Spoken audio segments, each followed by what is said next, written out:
I am filthy filth. A disgusting illegitimate child born under a noble above all else. People always looked at me with contempt and gave me the back finger of scorn.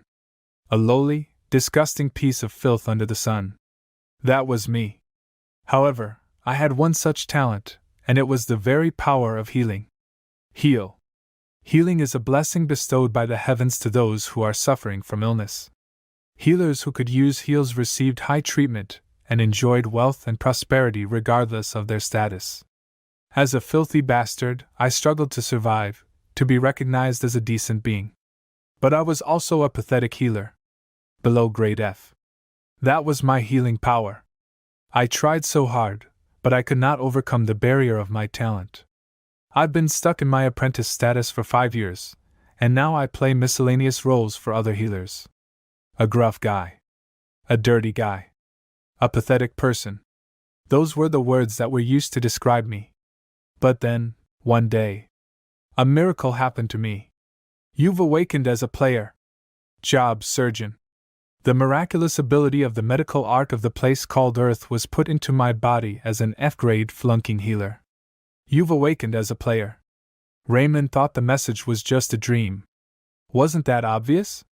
A surgeon, not a healer? Sir. Gian? What the hell is that? Raymond chuckled. Not only that, but it was something he'd never heard before. It was the first time he had seen it. It was a gray, inorganic space. A patient? A patient was lying on a high bed in the middle of the room, bleeding profusely. Vitals? They're bleeding too badly. Get a blood transfusion there faster. Squeeze it with your hands. In that dream, Raymond was a healer, in a blue surgical suit, a doctor, and to his surprise, he understood the meaning of the terms people used. Vitals. Blood transfusion. Levofed. Even though they were all new terms. Double the amount of Levofed. Yes, sir. A new person appeared. He was a small man in a surgical gown, and the way he looked at the patient showed a strong will. 1, Kelly. In response to the man's words, the dreaming Raymond handed over the iron tools. Yes, Professor. It's right here. The man with the steel-like impression moved his iron tools. Clank, clank. The opening of the artery, which was bleeding profusely, was firmly identified, and the patient came back from the brink of death with a divine touch. Raymond was startled out of his dream. What was that? Was it an empty dream? It was too vivid a dream for that. Vital signs, blood transfusions, Kelly, etc., to name a few. All the concepts of the terms he heard for the first time in the dream were still vivid in his mind. That wasn't all. The contents of my dream. It was a splenectomy, operating on a patient with a ruptured spleen. Surgery. Splenectomy. Raymond thought of those terms.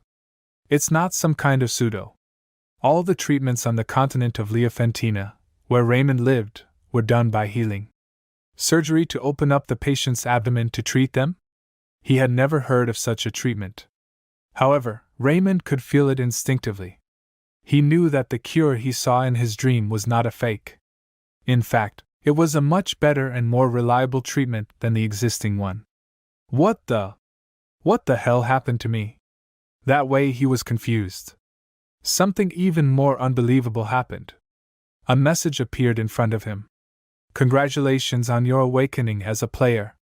The player's occupation is Surgeon, Occupation Grade, SSS. Check out the status window. Status window?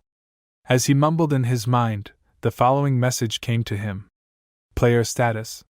Name, Raymond. Class, Surgeon SSS. Occupational grade, Novice Resident. Level 1. Experience, 0/50. Skill points, 0. Auxiliary occupations, not activated. Skills. Stamina, 3. Senses, 2. Intellect, 17. Attribute skills. Heart of Steel, D. Ancillary skills. None. The player's level is too low to use the Surgeon ability. Treat your patients and gain experience. The higher your level, the more infinite growth you will be able to achieve in the future. Raymond blinked as he looked at the message. He didn't know what happened to him, but one thing was clear. An unbelievable miracle had come to him. Bellin Treatment Center. This was the clinic where Raymond was learning as an apprentice, and it was one of the most prestigious clinics in the kingdom's capital. However, the people in the clinic did not look at Raymond favorably at all. What is that pathetic bastard still doing here? Right. He doesn't even know what the theme is. How long does he plan to stay in the treatment center? Coming from a filthy illegitimate child background, the worst talent, not even an F grade, he was a miserable pathetic man despised by everyone. Shh. Be careful. What are you going to do if he hears that you're talking behind his back? So what? He's an illegitimate child anyway. Normally, Raymond would have given in to that snide remark, but not as much as he did today, because he was distracted by other things. Suddenly, he heard a voice throwing a tantrum. Hey, Raymond. Chief Healer Lance is calling. Pardon? Oh, you're clumsy and slow. You were born short and now you've eaten your ear off. Hurry up and go. Raymond rushed to Chief Healer Lance's office. Welcome, Senior. A young-looking healer greeted him. Greetings to the Chief Healer. Raymond bowed down and greeted. It's been 5 years since you became an apprentice, right, Senior? Raymond's chest heaved. Yes, that's right. Today I formally spoke with the other healers. It seems that the Bellin Healing Center is finding it difficult to take care of Senior any longer. I want you to quit your apprenticeship and leave the clinic, because with Senior's pathetic talent, becoming a healer seems like an eternal impossibility. Lance said coldly in a voice full of derision. I am revoking Senior's apprenticeship effective this date. Since you are not qualified to be a healer, please pack up and leave the clinic. I hope you enjoyed the video. Remember to like and subscribe to the channel. Thanks for watching and I'll see you next time. The young man does not understand what he should do now. Working as a healer is the most worthy job of all those that an illegitimate child can claim. If he leaves the hospital, he will never be able to claim the title of healer again. Suddenly, an information window appears in front of the hero which says that he can treat people with surgery. Then a great idea appears in Layman's head that there is an opportunity to stay in the hospital. The hero shouts to the main healer that he will prove that he can also heal people. He asks to entrust him with a patient whom he can cure. Surely his healing skills are below F rank, but with his knowledge of medicine in his head, he will be able to become a healer. Healer Langs does not believe his words. He thinks that the hero believes that treating patients is akin to a child's game. However, he says that they just have a patient who may be suitable for the hero. If he copes and successfully cures the patient, then he will not be kicked out of the clinic. After a while, the hero comes to Rankin Street. He squeezes the documents and moves to the house of his first patient, and he is also very nervous because he has never treated people before. He understands that if he fails, he will be kicked out of the hospital, which means that he will lose the chance to pass the exam for the title of a real healer. Otherwise, he will become a healer without a diploma who will not be recognized for the rest of his life, and then he will go to prison if someone reports his illegal work. Thus, there will be more vile rumors that he is an illegitimate child and even a convicted one. The hero's father will be dragged into these rumors again, saying that it is not known how much longer he will disgrace this great man. The door opens abruptly in front of the hero and he falls, scattering all the documents he has on the patient. A girl came out to him and asked who he was. But when she saw the healer's coat of arms on his scattered papers, she immediately ran to him with tears in her eyes.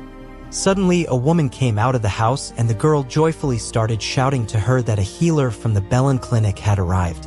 The woman can't believe her eyes that a healer has finally come to them. But the young man says that he is not a real healer. He is just a beginner. Then the woman replied that she doesn't care who he is because the main thing is to save her husband. At the clinic, they were told that they did not have enough funds to pay for expensive treatment, so she was refused and told that they would do nothing, and all she and her daughter could do now was watch her husband die. The hero examines the papers he has on the patient, and there it is indicated that he has a lesion of the gluteal zone. A man is sick with a serious illness called an abscess, which is a serious illness and a healer of at least B rank is needed to eliminate it.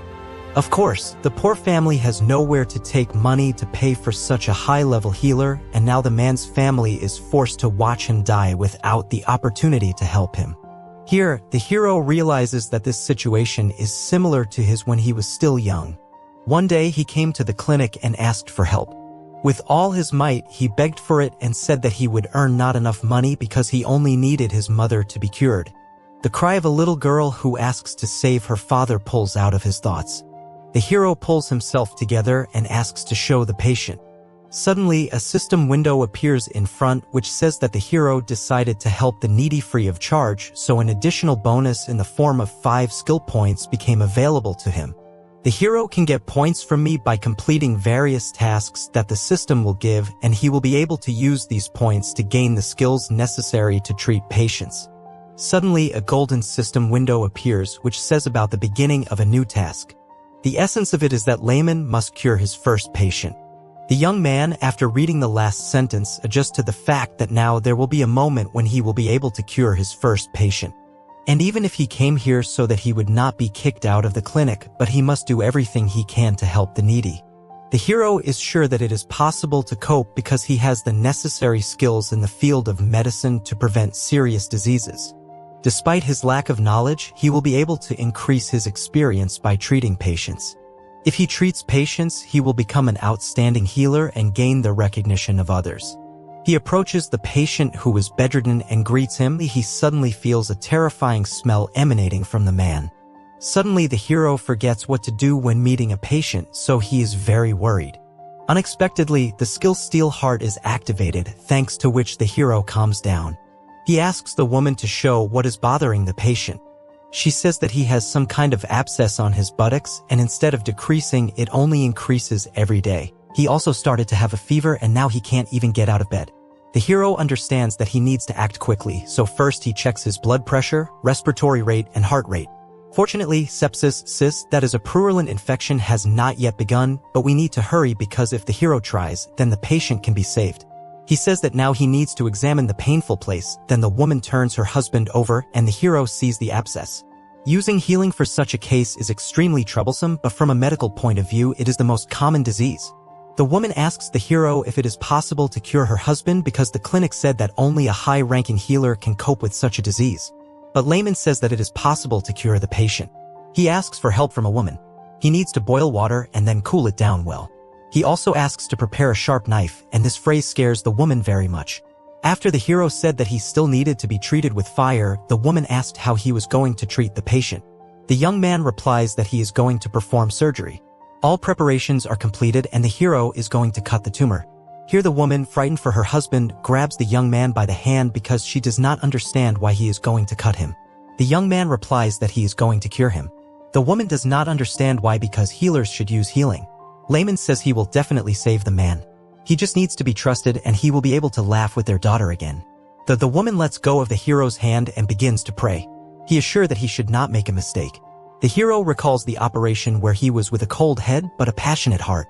In general medical knowledge, this is the way of thinking that a real surgeon should have. With the knowledge in the field of surgery that the hero has, the operation to remove the abscess is so simple that it is difficult to name both it and the operation. He carefully brings the knife and begins to cut the painful place, letting the pus flow out. He begins to write.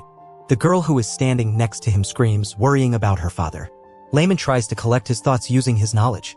First, he used a clean cloth to remove the leaking pus, and then he washed the abscess with boiled sterile water and removed the remaining pus. He also uses a knife to cut off all the dead tissue from the man's body. The operation is finally completed. The part with pus has been removed. The operation is completed by treating the wound, and then Layman uses a potion made from herbs and has natural antibiotic properties. Everything is complete. The woman approaches and asks if everything went well, to which the young man replies that everything ended well, and he asks to look after the patient. After a while, the man opens his eyes. The hero undertakes to check his temperature, and she is completely asleep. The woman thanks the hero but does not know how to express her gratitude even more. Layman replies that he just did what he had to. However, according to the woman, he was the only one who agreed to help. She says that she has been to many clinics.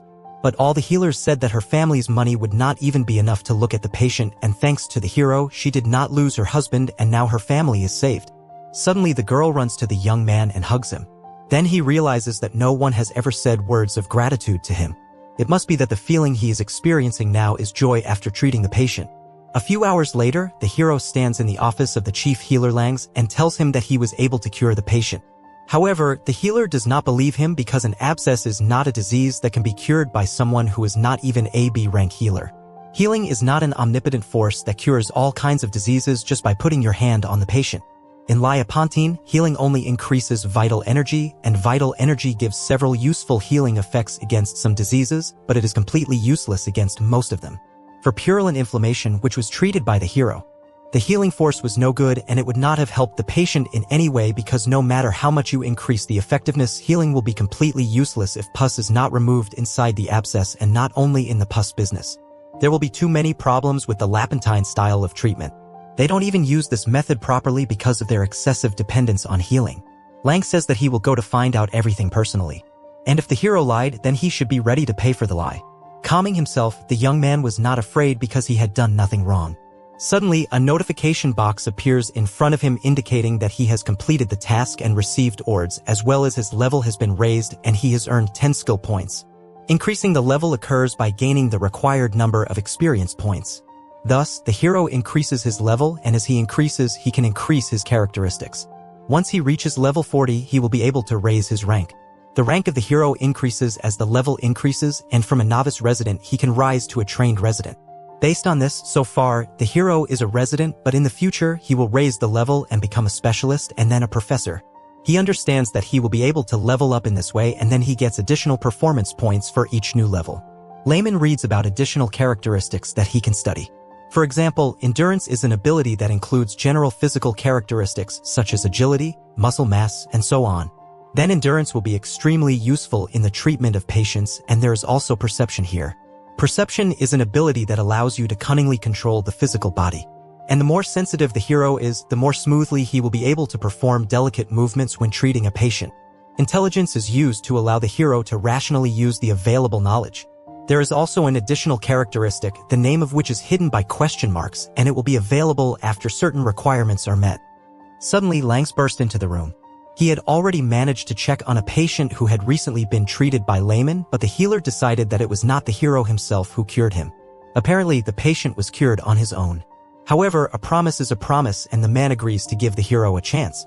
After a while, they come to the medical aid station. Lang says he gives the hero 15 days to prove himself at this point, but this time he will not be able to count on his luck. To raise the level, Layman needs to take care of patients, so it's good that he came here since this is the closest place to the emergency department where he could apply his medical knowledge. However, there is one problem, which is that all the healers around him hate him. Everyone blamed him for having healing abilities below F rank, so no one wanted such an inept healer to walk around the medical aid station. Layman understands that in this place, he will not be given the opportunity to take care of the sick.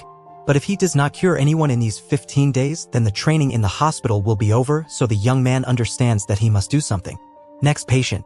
Instead of waiting for the apple to fall from the tree, he discovers a guy named Hansen who was a student at the hospital. About such students, they usually say neither fish nor meat. The hero approaches the young man and asks if he is tired. Next to the hero, Hansen was just as uncomfortable as next to others, but at least he is the kindest among the students at the first aid station. Layman turns to him and says that it seems to him that the young man is very busy, so he asks for permission to do cleaning at the emergency room. He doesn't like hanging around while Hansen is working. The hero says that he will take care of patients if there are no healers nearby. For example, he will bandage them or apply medicinal herbs to them. Hansen understands that the older comrades will be angry if they find out that he allowed Layman to treat patients. However, the hero says that healers sit in their offices most of the time and come out only when new patients arrive, but now there will be no patients, so no one will know. Hansen doesn't want to agree, so the hero gets upset and asks to pretend that nothing happened. Cleaning the point is the most difficult, so if there is no such obligation on your shoulders, then it will be much easier to work. Still, Hansen agrees. While the senior healer was not seen, Layman was treating people, increasing his experience. Since the tasks were very simple, the hero received only 1 experience point each, but he does not get upset. It's been 3 days since he started working at the first aid station and has already reached level 4. Layman decides to spend his extra points on perception because the faster his senses are, the more good a surgeon he will become. He believes that if he continues to accumulate experience, one day he will become the best healer in the world and will bathe in luxury. The hero dreams of living in a 5-story mansion with marble floors and eating juicy steaks, as well as drinking the highest quality wine before going to bed. He will never again find himself in a deplorable situation due to lack of money, nor will he tolerate treatment worse than the lowest of the servants. Despite the fact that he was born into a noble family, he always had to hide in corners, living in the most luxurious place, and only have the opportunity to envy others. One of his regular patients was an elderly woman. She said that the hero is very handsome and kind, and also said that she has seen many healers in her lifetime, but the hero is the sweetest of all those she has seen. Lamont says that, of course, he should be nice because it's so upsetting when you're sick and they treat you badly. He experienced it when his mom was sick. The woman says that she was once treated by a healer, and it seems his name was Langs. He was skilled, but with this terrible evil so much that the woman's well-being deteriorated again. When she left, an information window appeared in front of the hero which informs that he was very nice to the patient, so he received the achievement Good Healer, and also his reputation was increased. He also received 5 skill points as a reward. These glasses are needed to obtain and improve the skills of a surgeon. Finally, the working day is over and now there is only cleaning left. The hero had no desire to do this, but he promised Hansen. Lament even wondered if he should make an effort at all if no one was watching this place. In Liechtenstein, they don't pay too much attention to cleanliness, so it doesn't look like Hansen tried so hard to keep order. However, slapping himself on the cheek, the hero puts his thoughts in order because dirt harms patients, and frequency is the basic rule, so he must endure even if it's hard and finally get out. He motivates himself with what he needs just to imagine his future luxurious life to cheer up, namely beefsteaks every day. Finally, everything was tidied up. The heroes decide that when he becomes successful in the future, he will definitely hire cleaners because now his whole body hurts, and he even thought to increase his stamina. A system window popped up which stated that the hero had cleaned up at first aid station and also received an achievement, an improvement, 10 skill points, and bonus points for excellent work. Now he has access to the purchase of skills in the store where a special offer is valid for the first purchase. For 40 points, he can buy a skill of a unique rank. He is given a choice of 3 skills: Iron Man Strength, Dexterous Hands, and Sage Thighs. The hero wants to choose everything, but you can only choose one. Suddenly, healers burst into the emergency room. An emergency case was received where the patient vomited blood. Layman understands that if he vomits blood, then it is very bad and a healer of at least a rank is needed here. Healing is a force that stimulates vital energy, and stimulation of vital energy activates coagulation, but in situations where bleeding is abundant, the effectiveness of such an action decreases. At the Ballon Clinic, only Director Bucks has a rank skills. There are also several B ranks here, but at this rate, the patient will die. There is a technique for performing surgery on such patients, but Layman cannot perform it because he is only a novice resident, so here you need the title of an experienced resident. Here, the main healer, Langs, comes to the patient who examines him. Director Bex is currently out of town to cure a nobleman. The patient started vomiting blood again, and by chance, drops of blood fell on Lang's hand. He says with disgust that he can't do anything, so the patients must be sent back. After hearing this, the hero wants to try to save him. The healer says that healing is useless here, but Layman still tries to persuade him to let him try. Langs replies that since the hero is so worried about this person, why not try to cure him on his own? However, the probability of failure is too high. And if something happens to the patient, the hero will be blamed and he will also be expelled from the clinic. A system window appears that informs that an unforeseen quest has begun, the essence of which is to become a caring healer and cure the patient with the help of willpower, despite the low level of skill. So far, the hero has held on with all his hands and feet, so if something goes wrong, then everything will be over for him. He looks at a patient who, dying, asks for help. Layman can't do anything because it's not in his power, but if no one helps, then the man will just die. The hero understands that he needs to think rationally.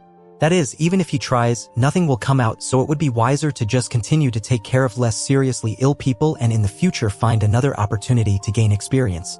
Suddenly, the steel heart skill is activated and Layman begins to possess steel determination and a firm will.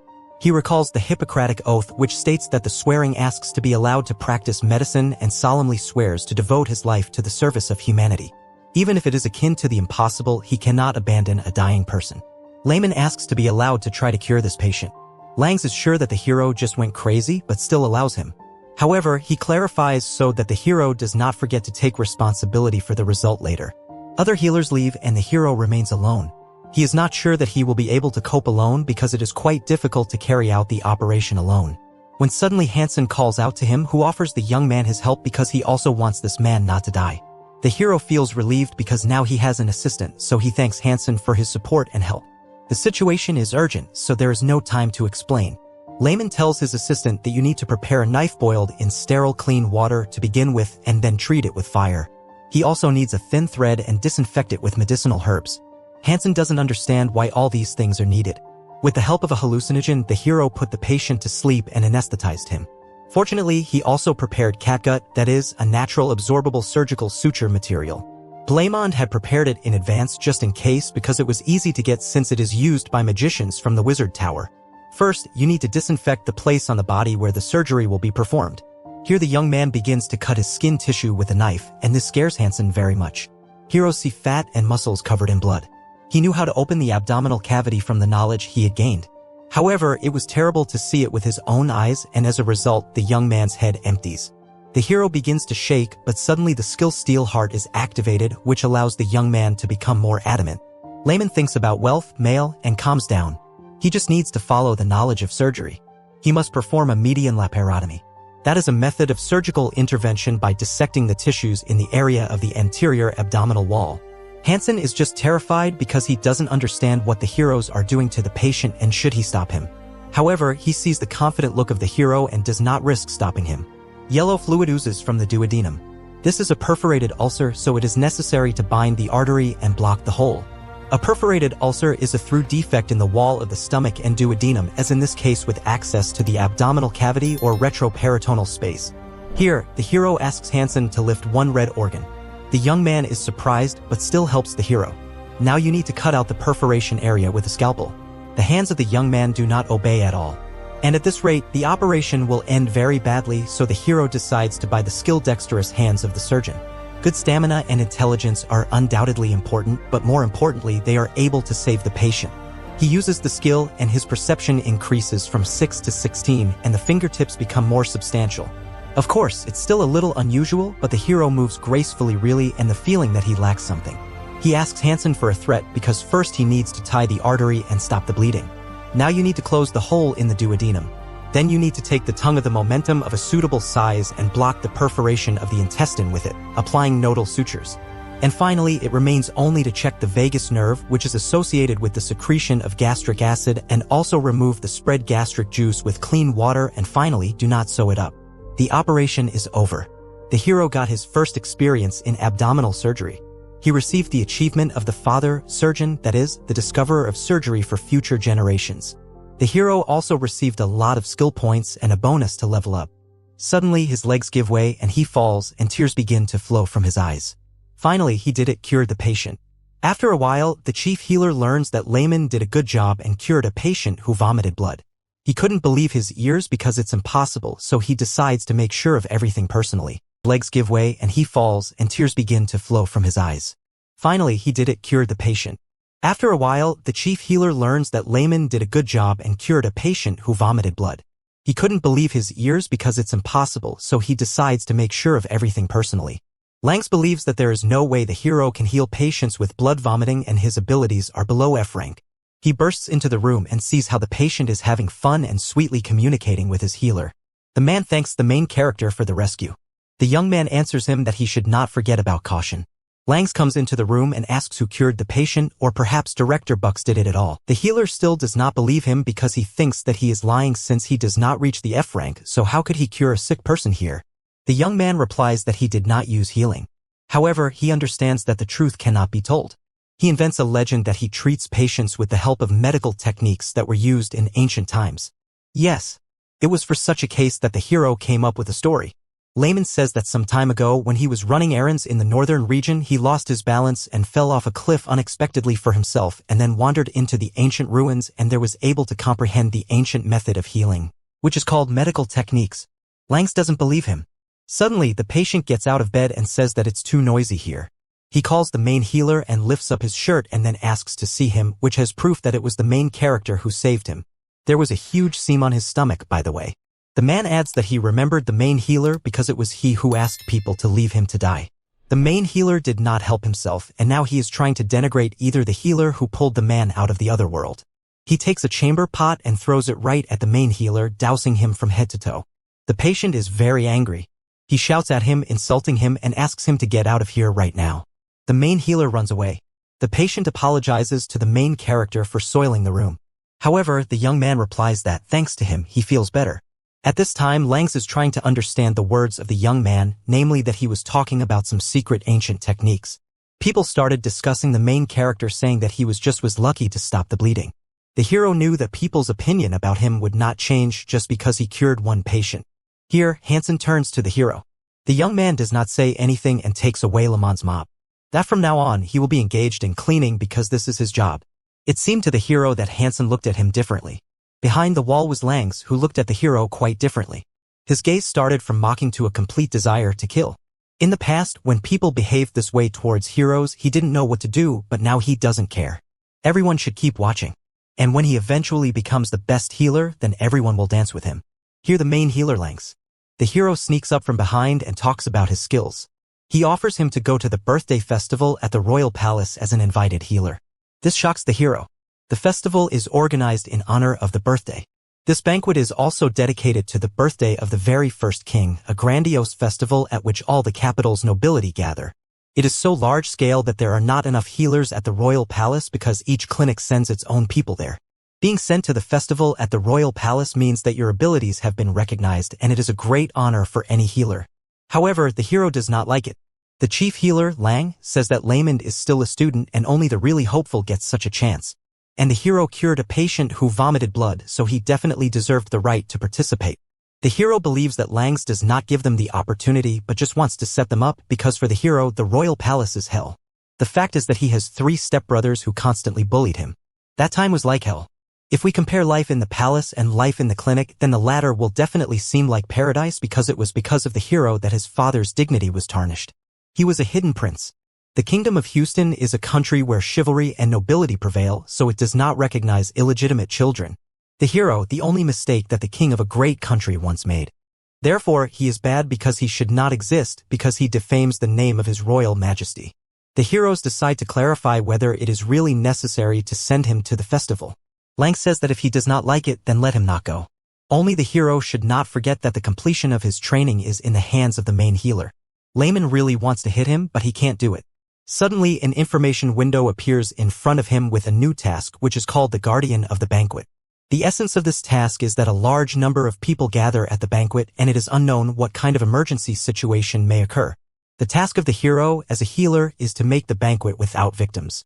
The hero notices that the reward for this task is very great. However, he is worried about the high complexity because, most likely, some very serious urgent incident or something is going to happen. Layman agrees to go. He asks Langs to promise that he will give him permission to take an official qualified exam for a healer at the end of the banquet. Even if everyone present at the clinic behaves ridiculously unfairly, the only reason why the hero still remains at the Bellin clinic is the desire to take the qualification exam for a healer. He can't go to the palace without asking for something in return.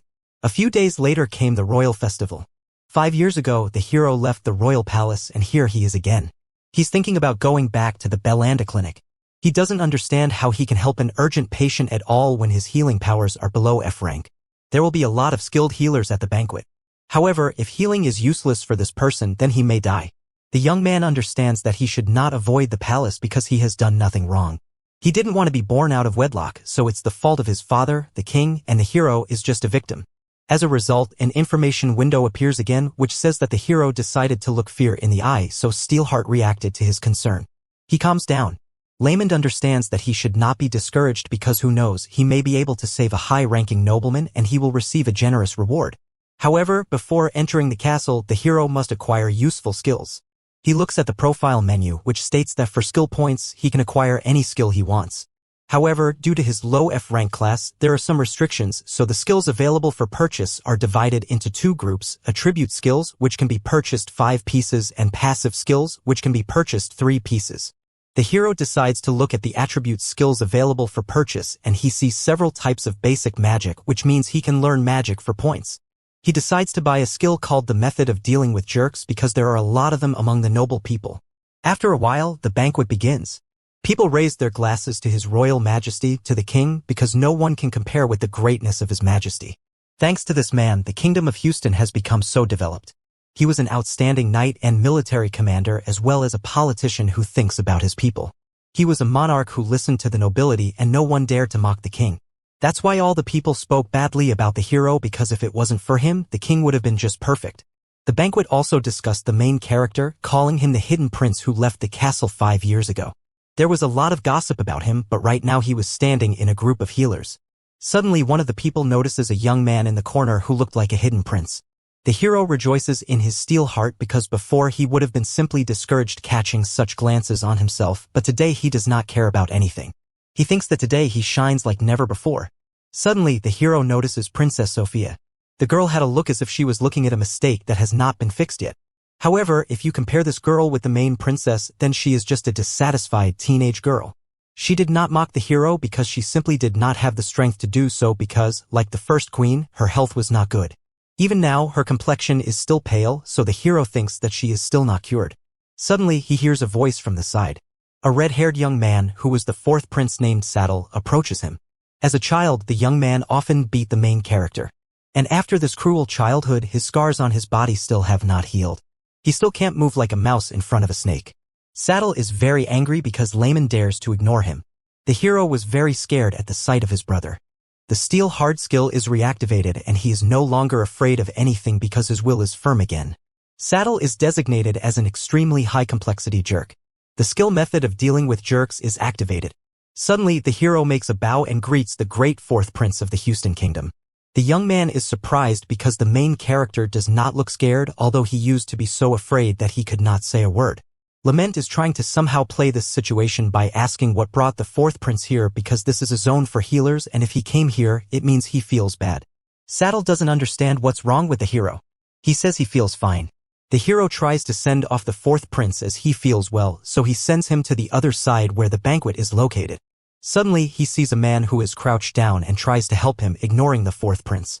The hero again turns to Saddle, hinting that he would leave faster.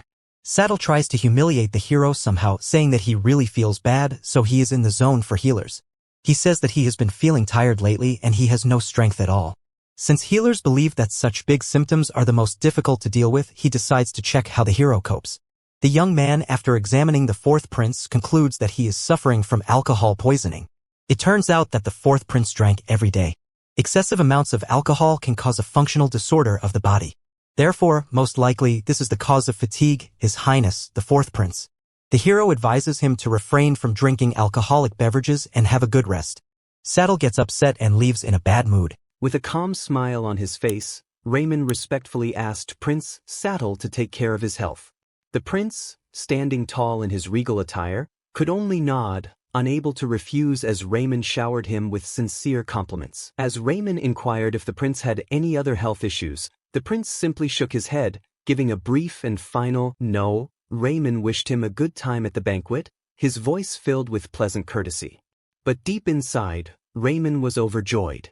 He had successfully dealt with the villain, the one man he had feared. Saddle was puzzled. Why was Raymond behaving like this? Why wasn't he trembling in fear like he used to? Before, Raymond would have been too scared to even speak in the prince's presence, let alone joke around. But today he felt victorious. Raymond knew why. He had made the right decision when he bought that special skill. Without it, he would never have been able to face the prince so boldly. As he glanced at the prince, a thought crossed his mind. This man is no threat at all. For the first time in a long while, Raymond felt completely at ease. He even started bantering with the prince, making light jokes that subtly poked fun at the man who once made his life difficult. This playful exchange caught the attention of Princess Sophia, who quietly approached. Raymond turned abruptly, startled by her sudden appearance. In an instant, Raymond bowed deeply, his hand placed firmly on his chest in a gesture of respect.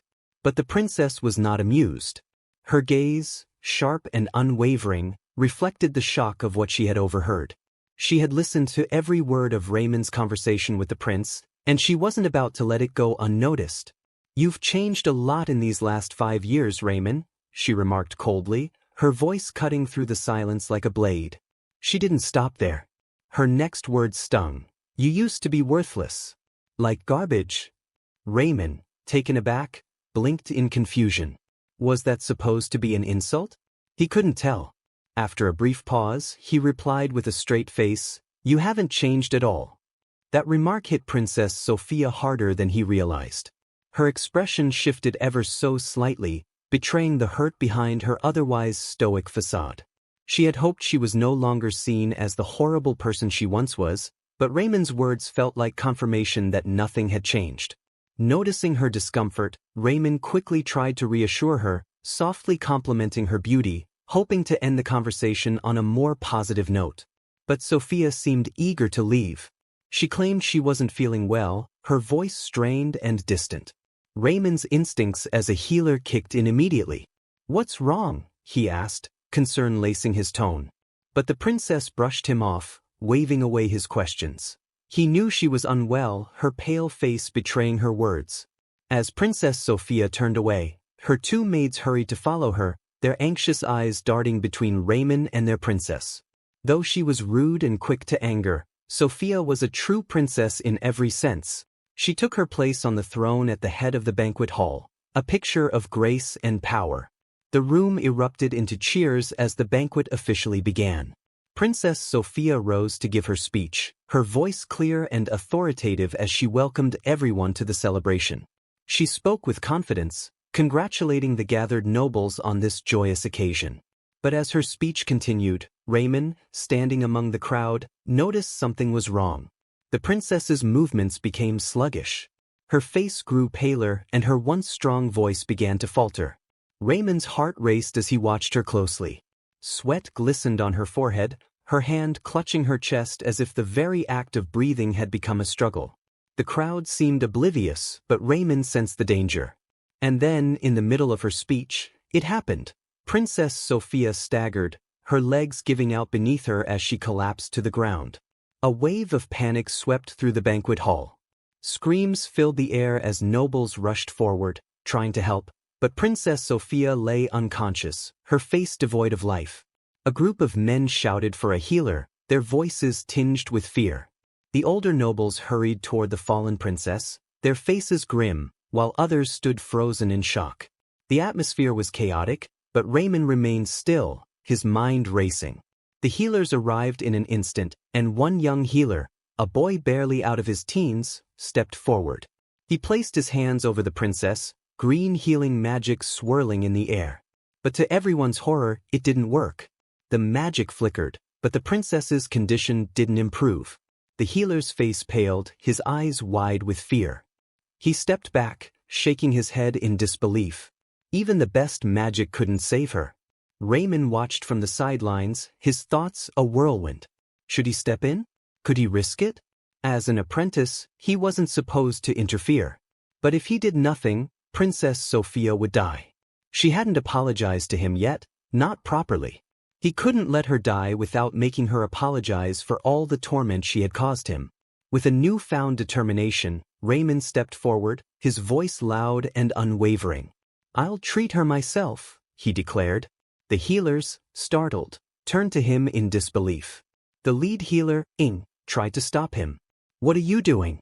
Get out of here," he shouted, but Raymond refused to back down. "Time is running out," Raymond yelled, his voice cutting through the noise of the crowd. He pushed past the healers, his nonchalant expression masking the fear and pressure building inside him. He approached Princess Sophia, kneeling beside her motionless body. The room fell into a tense silence as Raymond began checking for a pulse. His hands shook slightly as he felt her neck. Nothing. No pulse. Her heart had stopped. Healing magic wouldn't help now. Without hesitation, Raymond began chest compressions, his movements quick and precise. The nobles shouted angrily, accusing him of harming the princess. But Raymond ignored them, focusing solely on saving her life. Sweat dripped down his face as he continued, his arms burning with effort. The room erupted into chaos, but Raymond remained focused. Suddenly the king arrives there and stares at the situation, and asks the healers can they save Sophia. All healers stayed silent with a sorry face. After seeing that, the king commands the guards to let Raymond try. Raymond continues to give chest compressions to the princess, but her heart won't start beating. Raymond realizes that if this keeps up she'll die. Nobility will imply that he is the one who killed the princess. Suddenly, he had an idea. His mind raced back to the blue screen, the skill menu. If healing magic couldn't work, maybe something else would. In a flash, he accessed the blue window and scrolled through the options. His fingers hovered over a selection: basic lightning magic. It was risky, but it was his only chance. With a quick breath, Raymond made his choice. Raymond confidently applied his newly acquired skill, his movements precise. One hand slipped under the princess's right collarbone while the other rested beneath her left arm, near her armpit. He focused, and in an instant, blue sparks of electricity began to crackle around Princess Sophia's body. But just as Raymond began to hope, a royal guard leapt forward. She pushed Raymond to the ground, his body crashing into the floor with a heavy thud. The cold, sharp edge of her sword was at his throat before he could react. "What have you done to the princess?" she spat, her grip on the sword tightening. The tension in the air was thick as the other guards surrounded Raymond, ready to strike him down where he knelt. The room had grown still. Raymond raised his hands in surrender, his voice calm but urgent. "I wasn't attacking her. I was trying to save her life." His plea was met with skeptical glares. The king ordered the healers to examine Princess Sophia. The highest-ranking healers rushed forward, their robes brushing the floor as they gathered around the princess's still form. Healer Aang, trembling with uncertainty, placed his fingers on Sophia's artery, feeling for a pulse. His eyes widened, and he gasped in disbelief as he felt the faint but unmistakable thump of her heartbeat. The princess, her heart, it's beating again. Aang's voice broke through the tense silence, and whispers of astonishment rippled through the crowd like wildfire. "This is incredible." Raymond remained on the ground, still at sword point, but a wave of relief washed over him. He exhaled deeply, his eyes closing for a brief moment. It had worked. Against all odds, he had saved her. The king, his regal figure towering over the crowd, approached Raymond slowly, his expression unreadable. The crowd parted in hushed awe as the king stopped in front of the young man who had just performed the impossible. The king asked, "What did you do?" Raymond, still kneeling, replied carefully, his voice steady, "Healing wouldn't have worked, Your Majesty. I used another method, a technique I learned long ago." The king's brows furrowed, his arms crossing in front of him. The silence stretched as Raymond's words hung in the air. Finally, after what felt like an eternity, the king sighed deeply, turning to address the hall. "The banquet is over," he announced, his voice carrying throughout the room. "We are done here." As he began to walk away, the king suddenly paused. "Wait until I summon you," he said, his voice unexpectedly soft, and then he was gone. Raymond blinked in confusion. He had not expected those words from the king, words that carried neither anger nor dismissal. For the first time in his life, Raymond felt seen by his father. Raymond's mind wandered back. He had been just a child, weak, frail, and starving, alone in the slums after his mother had died. He could still remember the moment the king had found him, his body so malnourished that it barely seemed alive. The king had picked him up in his arms, his face unreadable as he silently carried Raymond back to the palace. It was the only time his father had ever shown him any warmth.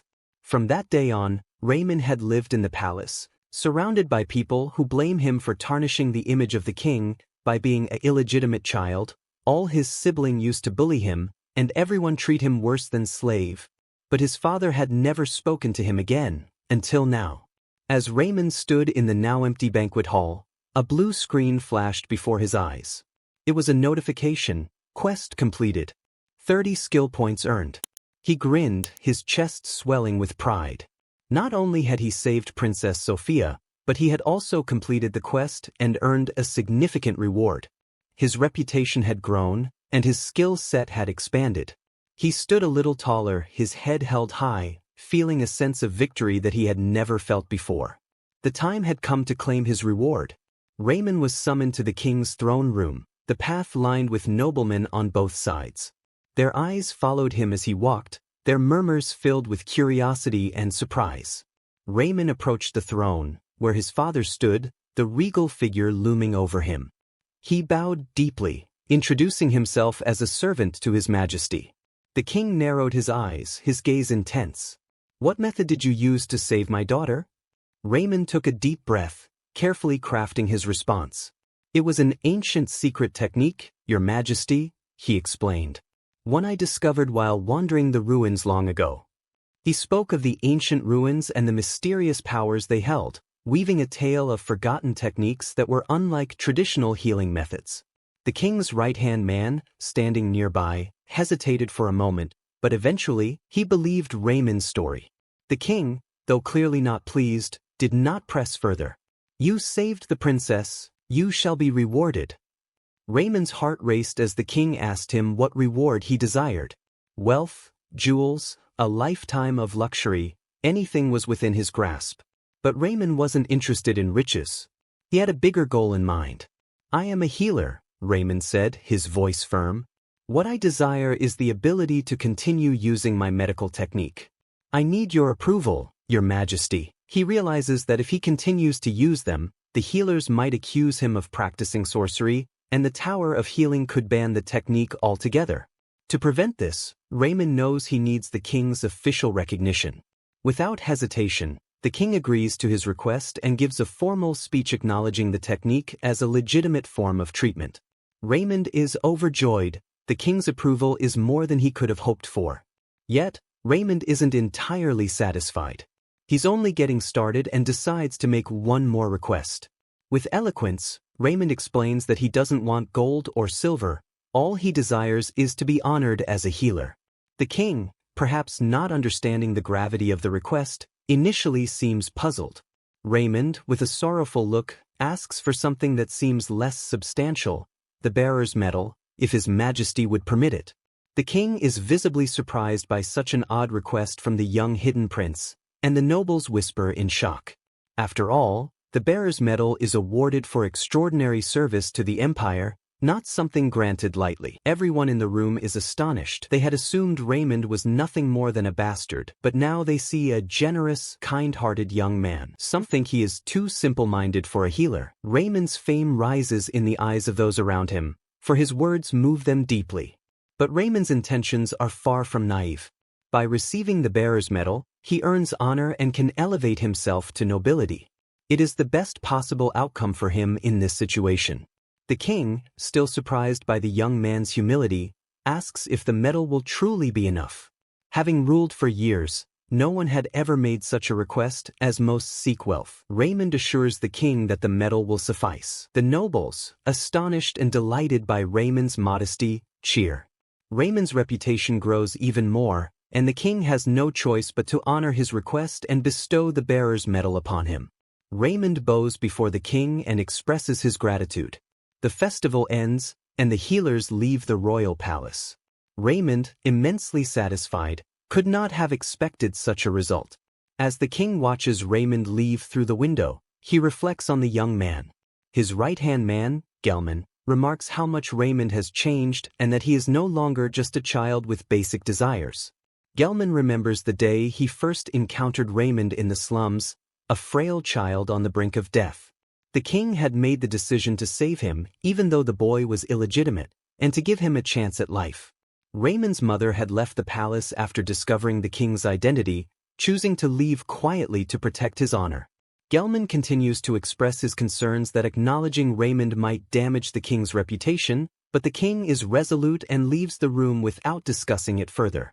Gelman reflects that, after the situation with the princess, it might have been better for Raymond to have been the illegitimate son of a commoner than to endure years of abuse in the palace. He had advised the king that Raymond, once mastering his technique, could achieve great things, despite the difficulties faced by illegitimate children.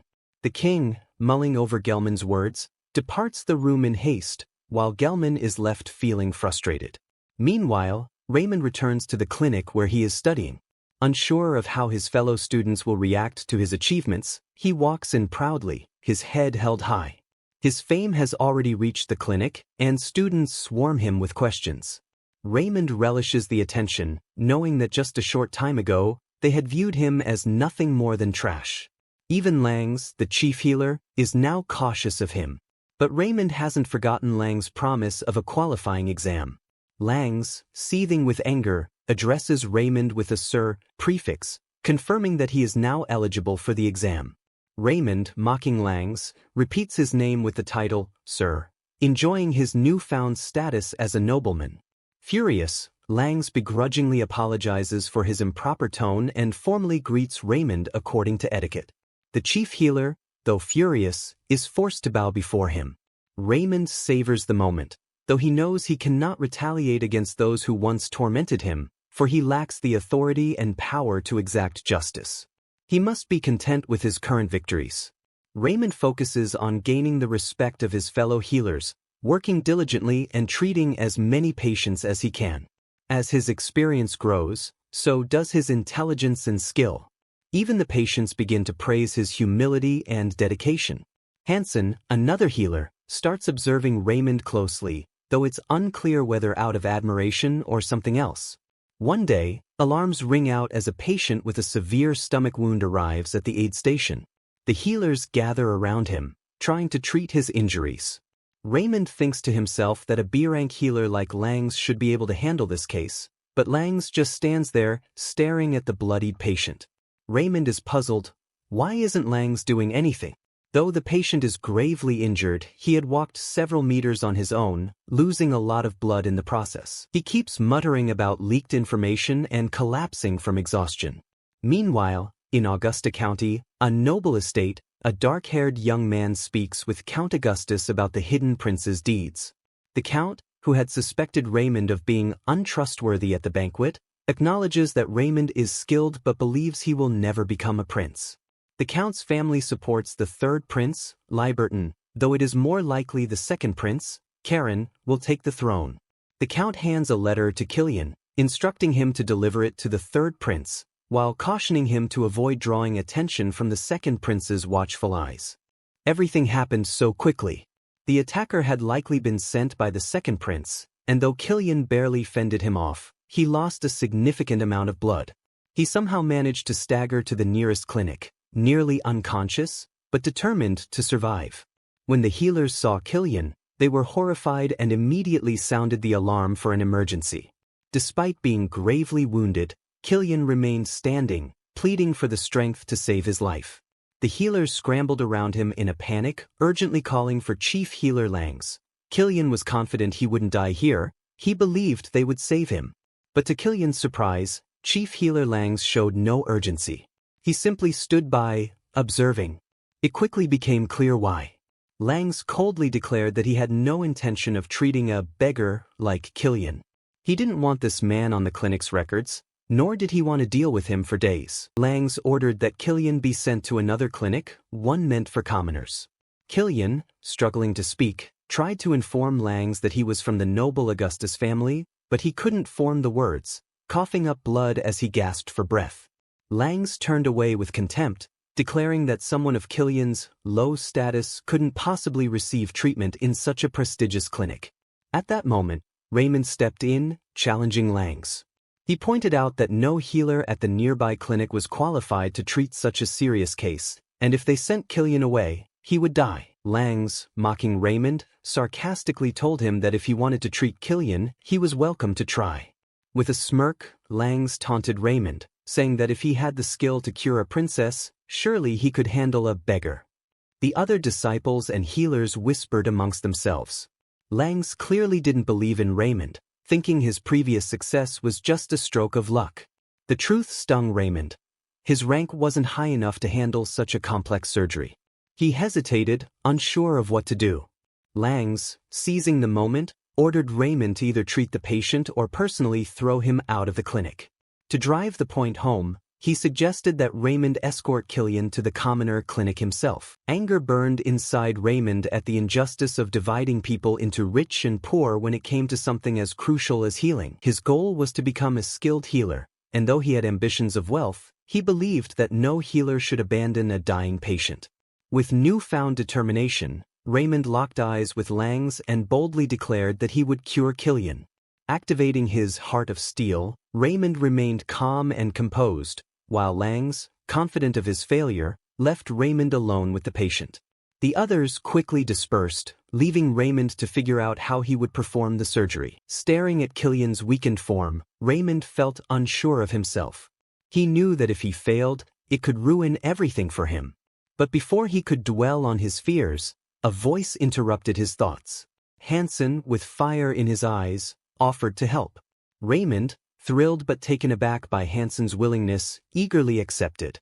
Grabbing Hansen's hand, he thanked him sincerely.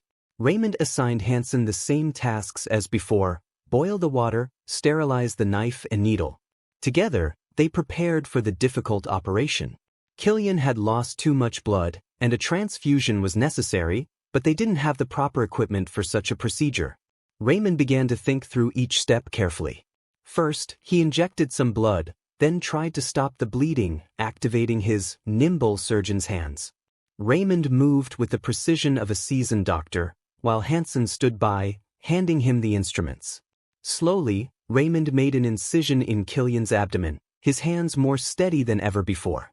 But something wasn't right. Blood was pouring out, more than expected. Hansen, terrified, asked if it was normal for there to be so much blood. Raymond didn't answer, frozen as he stared at the organ. Panic rising, Hansen shouted at Raymond, snapping him back to reality. Realizing he had forgotten Hansen's presence, Raymond instructed him to wipe away the blood with a sterile cloth. As Hansen carefully wiped the blood, Raymond inspected the organs, trying to locate the source of the excessive bleeding, wondering what he could use as a substitute. Sensing something was wrong, Hansen watched as Raymond weighed his options. Desperate, Raymond turned to his magical abilities. Opening the attribute screen, he selected fire magic. His heart raced with worry. Fire could burn the patient if he wasn't careful. The blue screen assured him that his intelligence was high enough to control the magic. Raymond felt relieved. He hadn't trained in these skills for nothing. With utmost caution, Raymond prepared for the cauterization. He raised his left hand and summoned a small fireball into his palm. Hansen, stunned by the sight, was speechless. It was pure magic, something he hadn't expected from Raymond. But Raymond focused, using the fire to carefully stop the bleeding. Afterward, he asked Hansen for a thread to stitch up the damaged veins. With his deft surgeon's hands activated, Raymond worked methodically, making suture after suture with ease.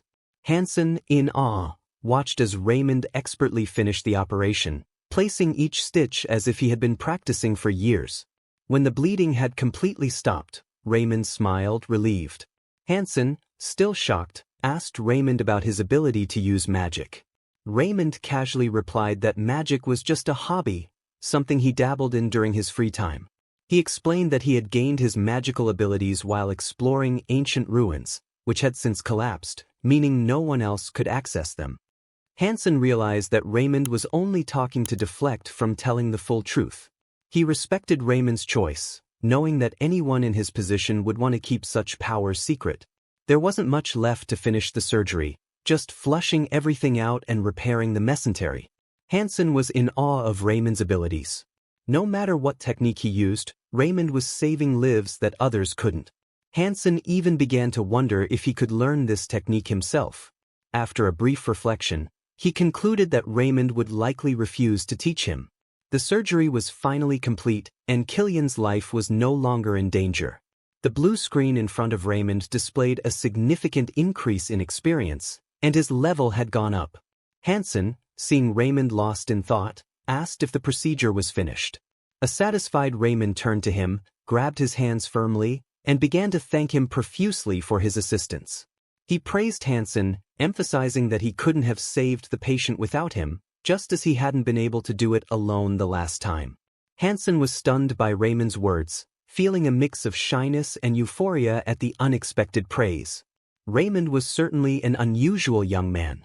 Soon after, Killian began to regain consciousness, much to the delight of the two healers. Still somewhat disoriented, Killian asked what clinic he was in. With a smile, Raymond and Hansen explained that due to the severity of his wounds, he had been treated at the Bellin Clinic.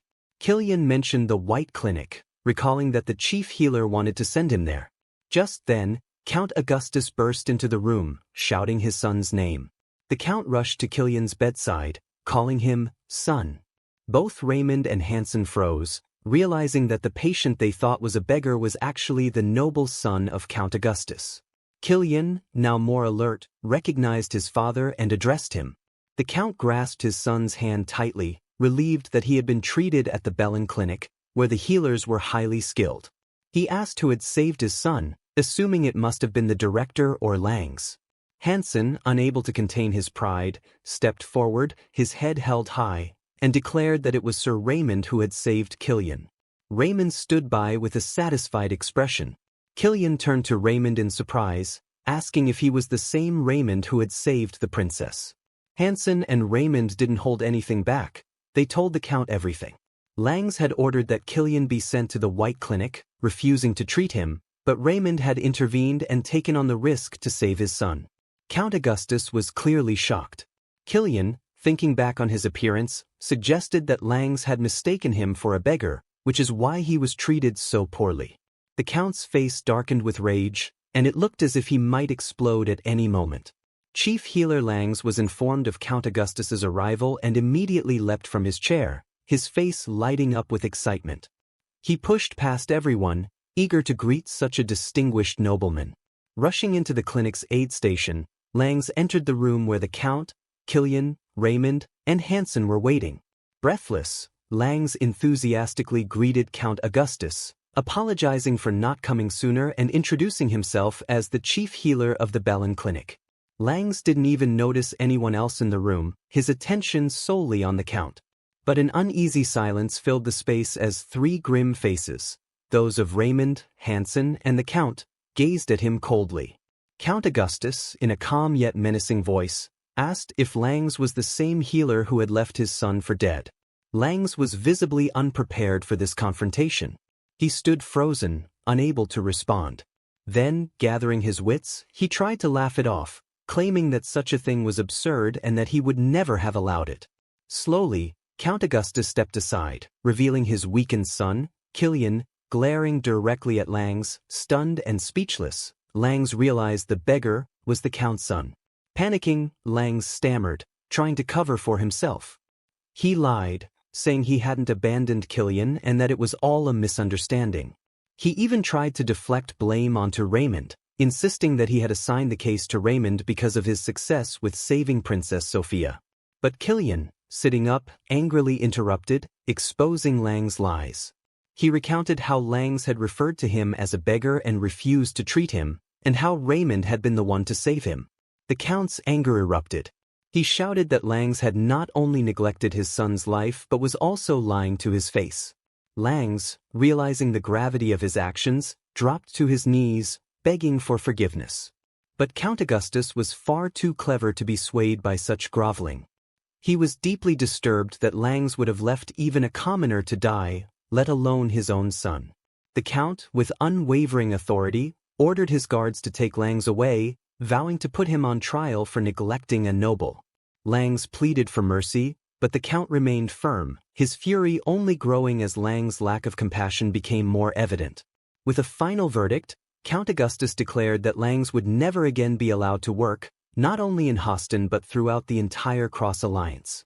Langs was in disbelief, his entire career in ruins. As he was forcibly dragged out of the clinic, he begged for forgiveness, but the doors closed behind him, ending his healing career for good.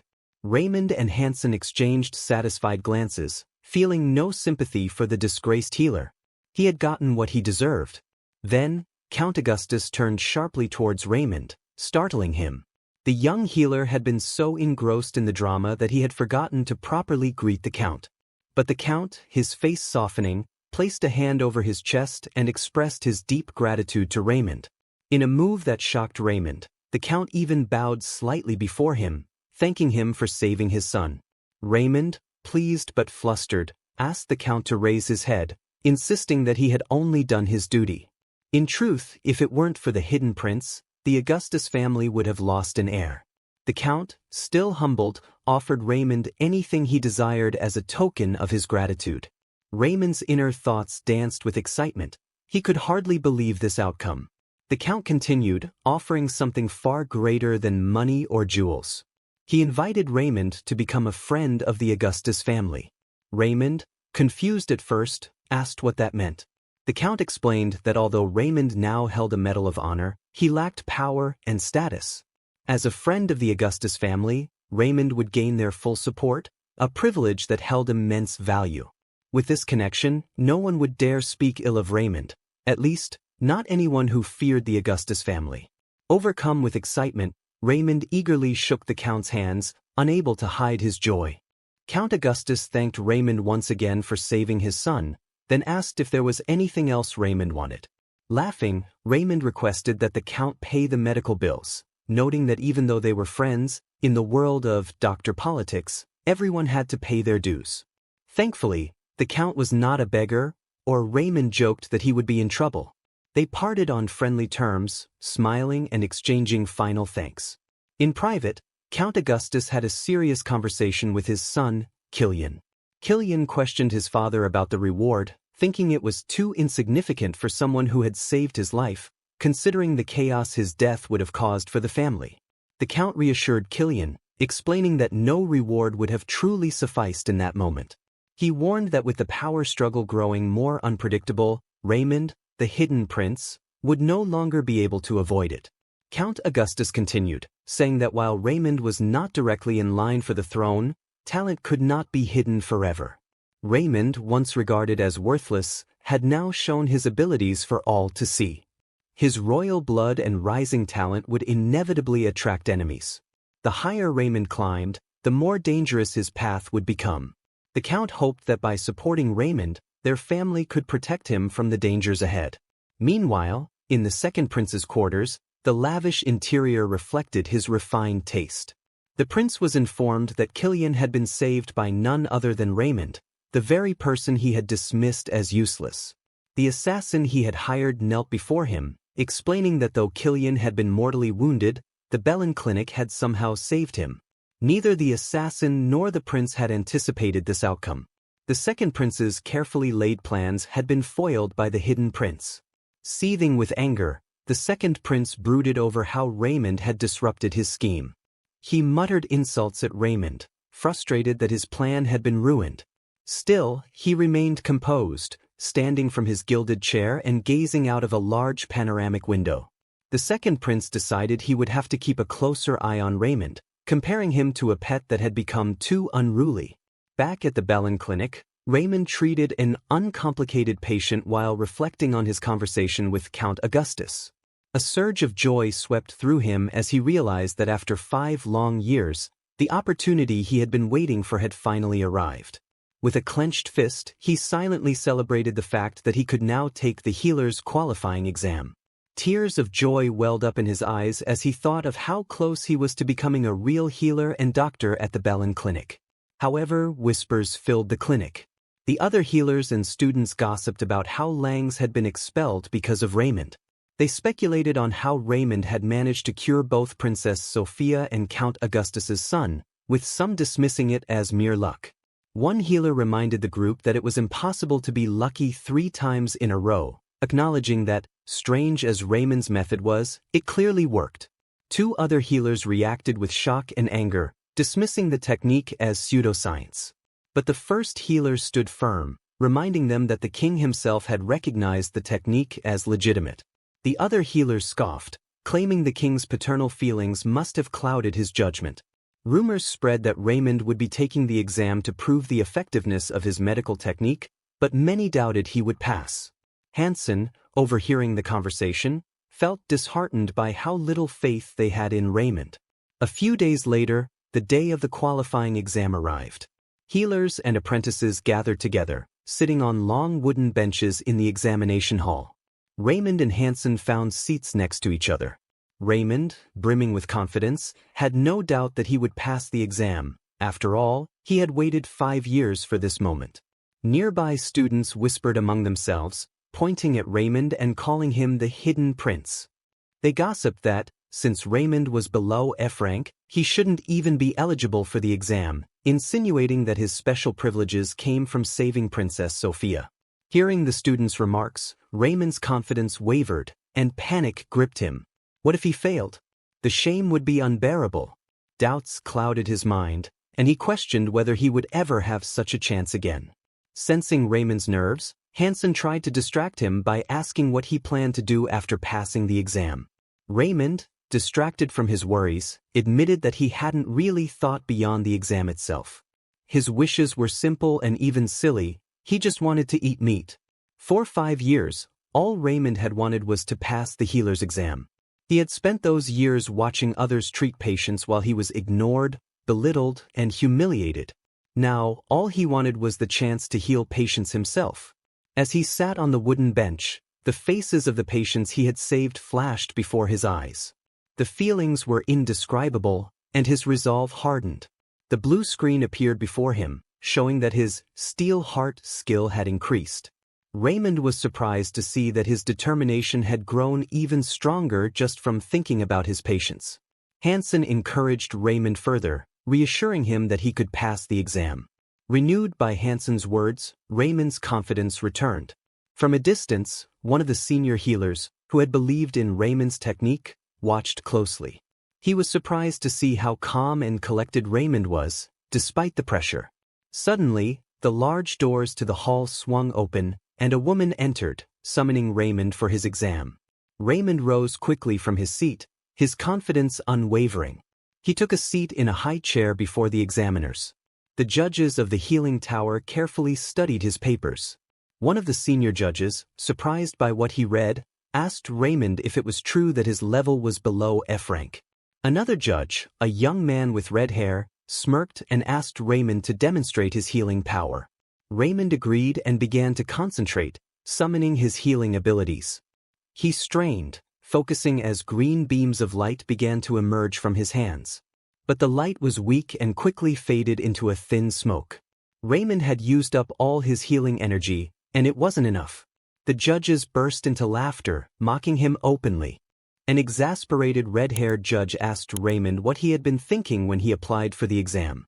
Raymond, flustered and defensive, began making excuses like a timid kitten.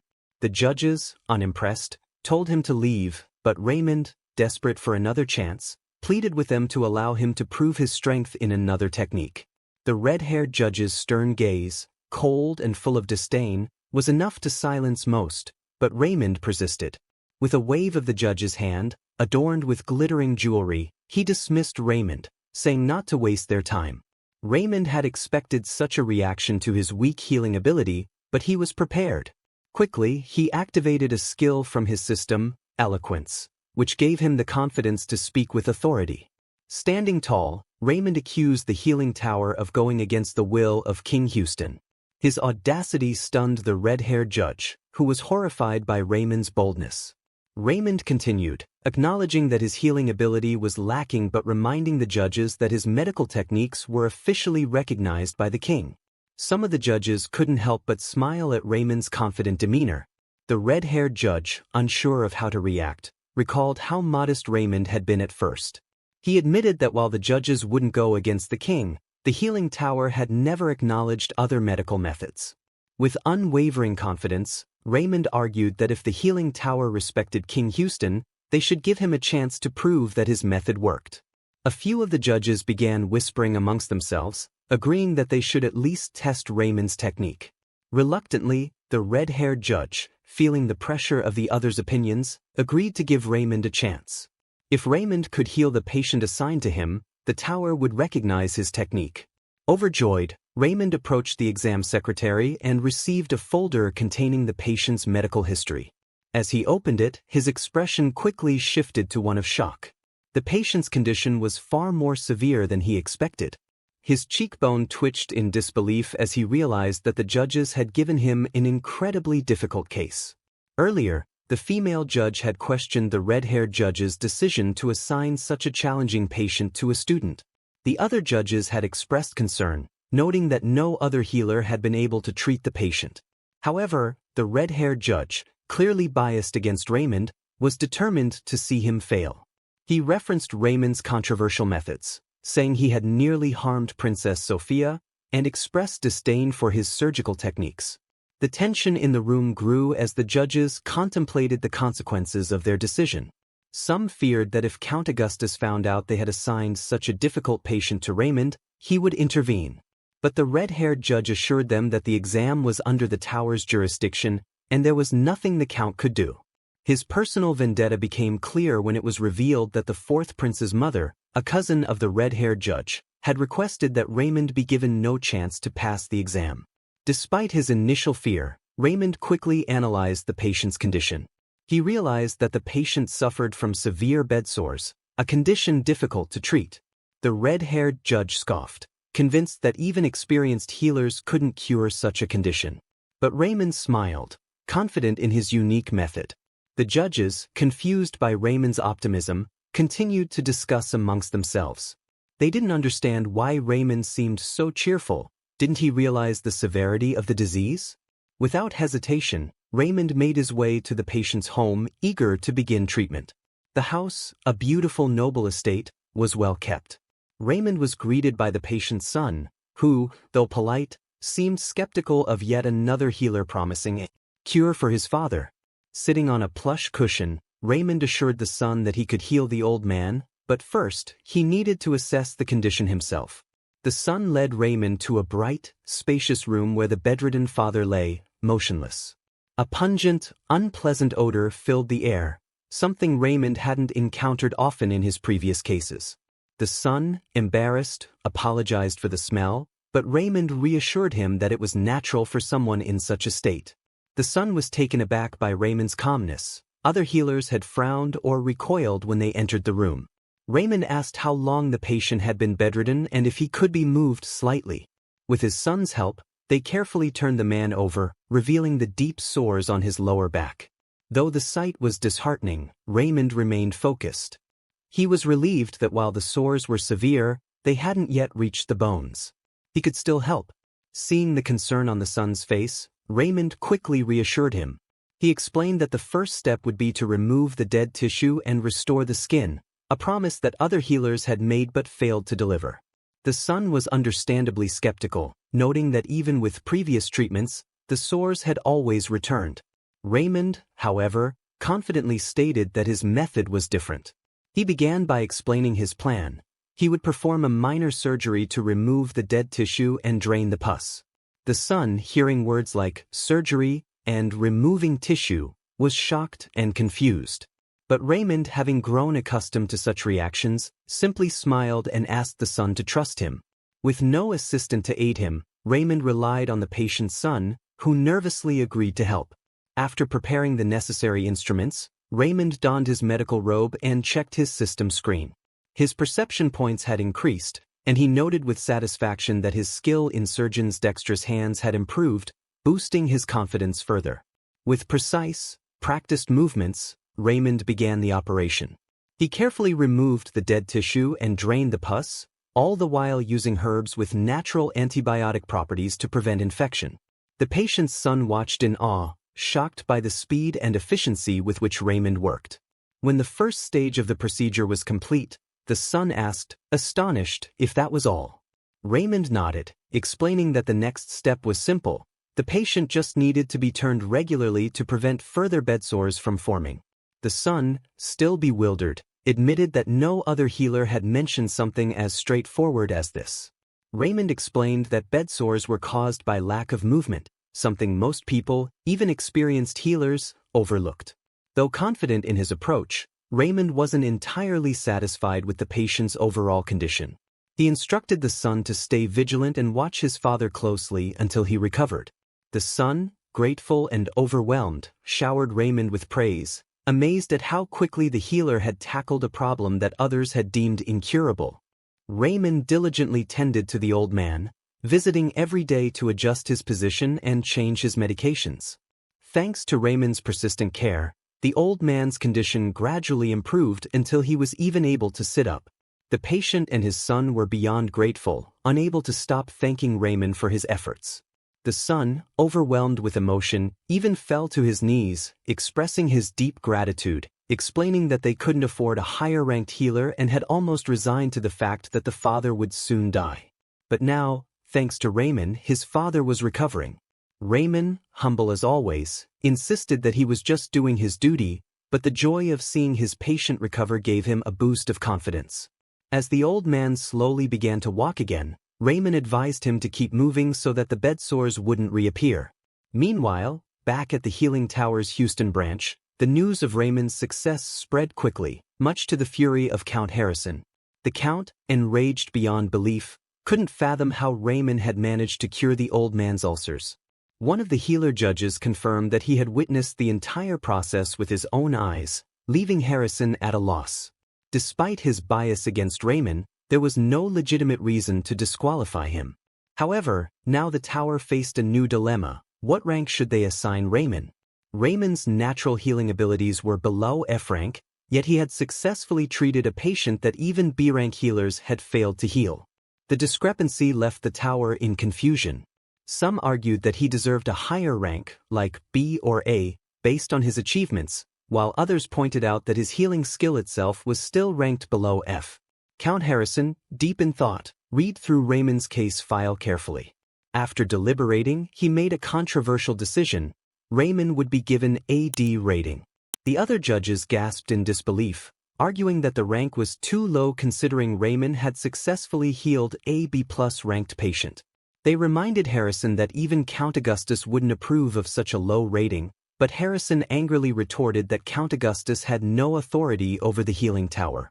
However, Count Harrison soon realized that his decision could have larger political implications. What would King Houston think, especially since Raymond had also healed the princess when other high-ranking healers failed?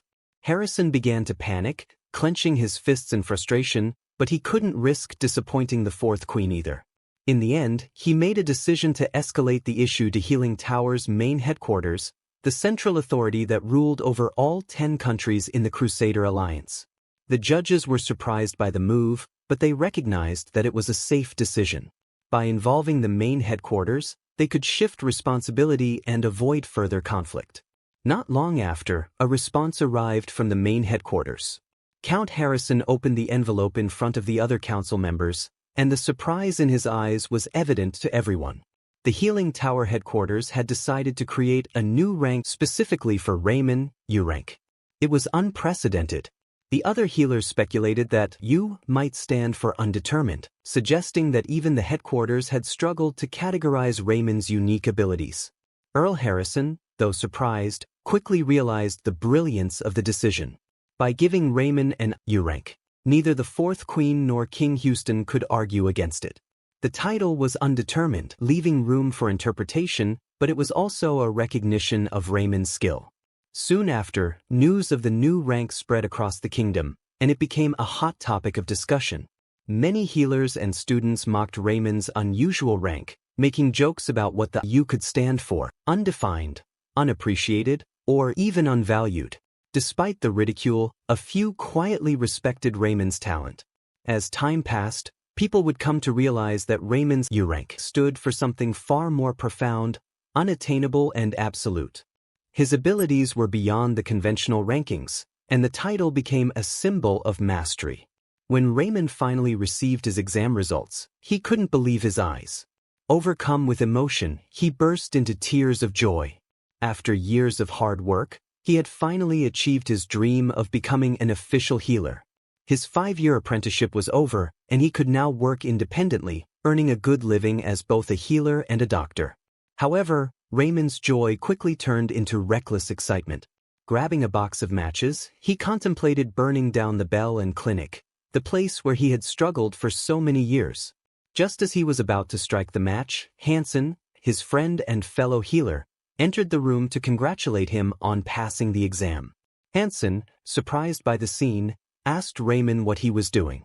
Raymond, slightly embarrassed, claimed he was just cold.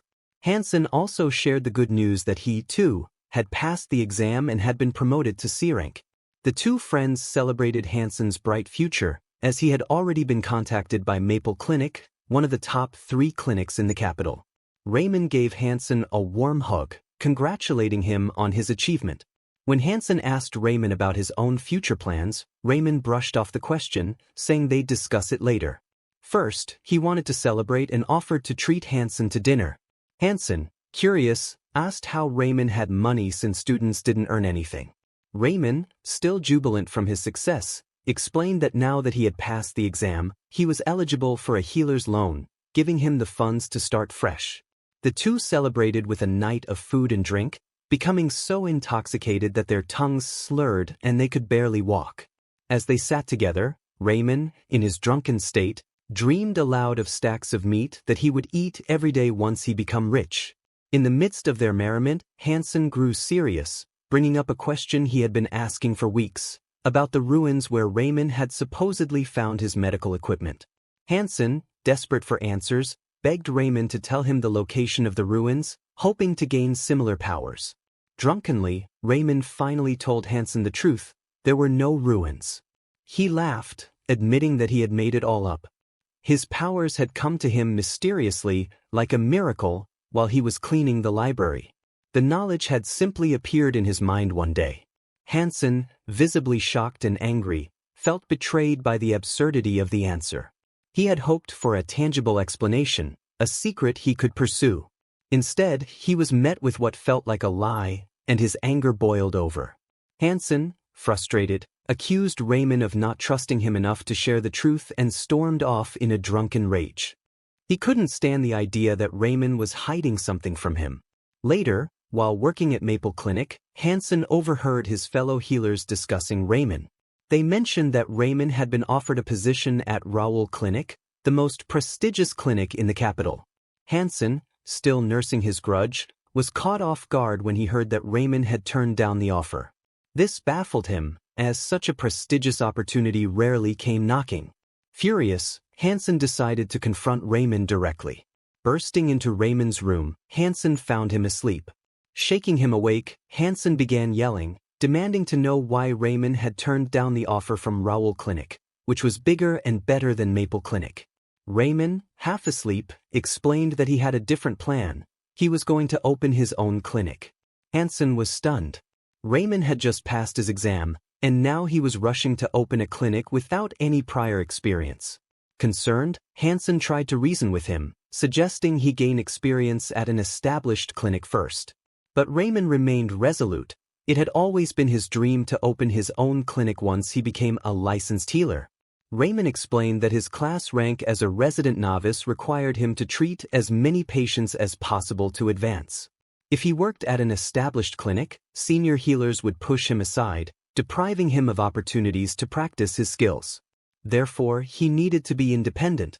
Hansen then asked where Raymond intended to open his clinic, knowing that most neighborhoods were already dominated by established healers. Raymond revealed that he planned to open his clinic in the Bay Area, a poor and lawless neighborhood. Hansen was shocked and tried to dissuade him, insisting that it was a place where he couldn't possibly make money. But Raymond was more interested in gaining experience and was confident that many people in the Bay Area would need his help. Meanwhile, the Kingdom of Houston was abuzz with tension among the royal family. Prince Liberton, the third prince, had been observing Raymond's career closely, especially since Raymond had turned down the Raoul Clinic offer, an opportunity Liberton had orchestrated as a reward for Raymond's saving Count Augustus's son. Liberton had hoped that Raymond would gain enough experience to eventually join his service, but now Raymond's rejection was a personal affront. Liberton's spies informed him that Raymond was opening a clinic in the Bay Area, shocking the prince. The Bay Area was a slum formed after Houston's wars with the Drun Kingdom, where displaced people had been relocated. Over a century, it had deteriorated into a dangerous, crime-ridden zone. Liberton, along with his brothers, had tried multiple times to stabilize the neighborhood, but all had failed. The king himself had once offered a reward to any of his sons who could bring peace to the Bay Area, but none succeeded. At the Bellin Clinic, where Raymond had been working, gossip spread about Raymond's bold move. The other healers mocked him, saying that a poor neighborhood like the Bay Area was exactly where an illegitimate child like Raymond belonged. However, Raymond remained determined, packing his things and preparing to leave. The patients at the clinic, who had grown fond of him, begged him to stay. One woman even grabbed his arm, worried about his safety in the Bay Area. Raymond, laughing, assured them that when he became rich and powerful, he'd be waiting for them to visit his new clinic. Just as Raymond was about to leave, Hansen caught up with him, holding a letter. Raymond, surprised, saw that the letter was from Princess Sophia. Upon reading the letter, Raymond realized that the princess was pleading with him not to go to the Bay Area.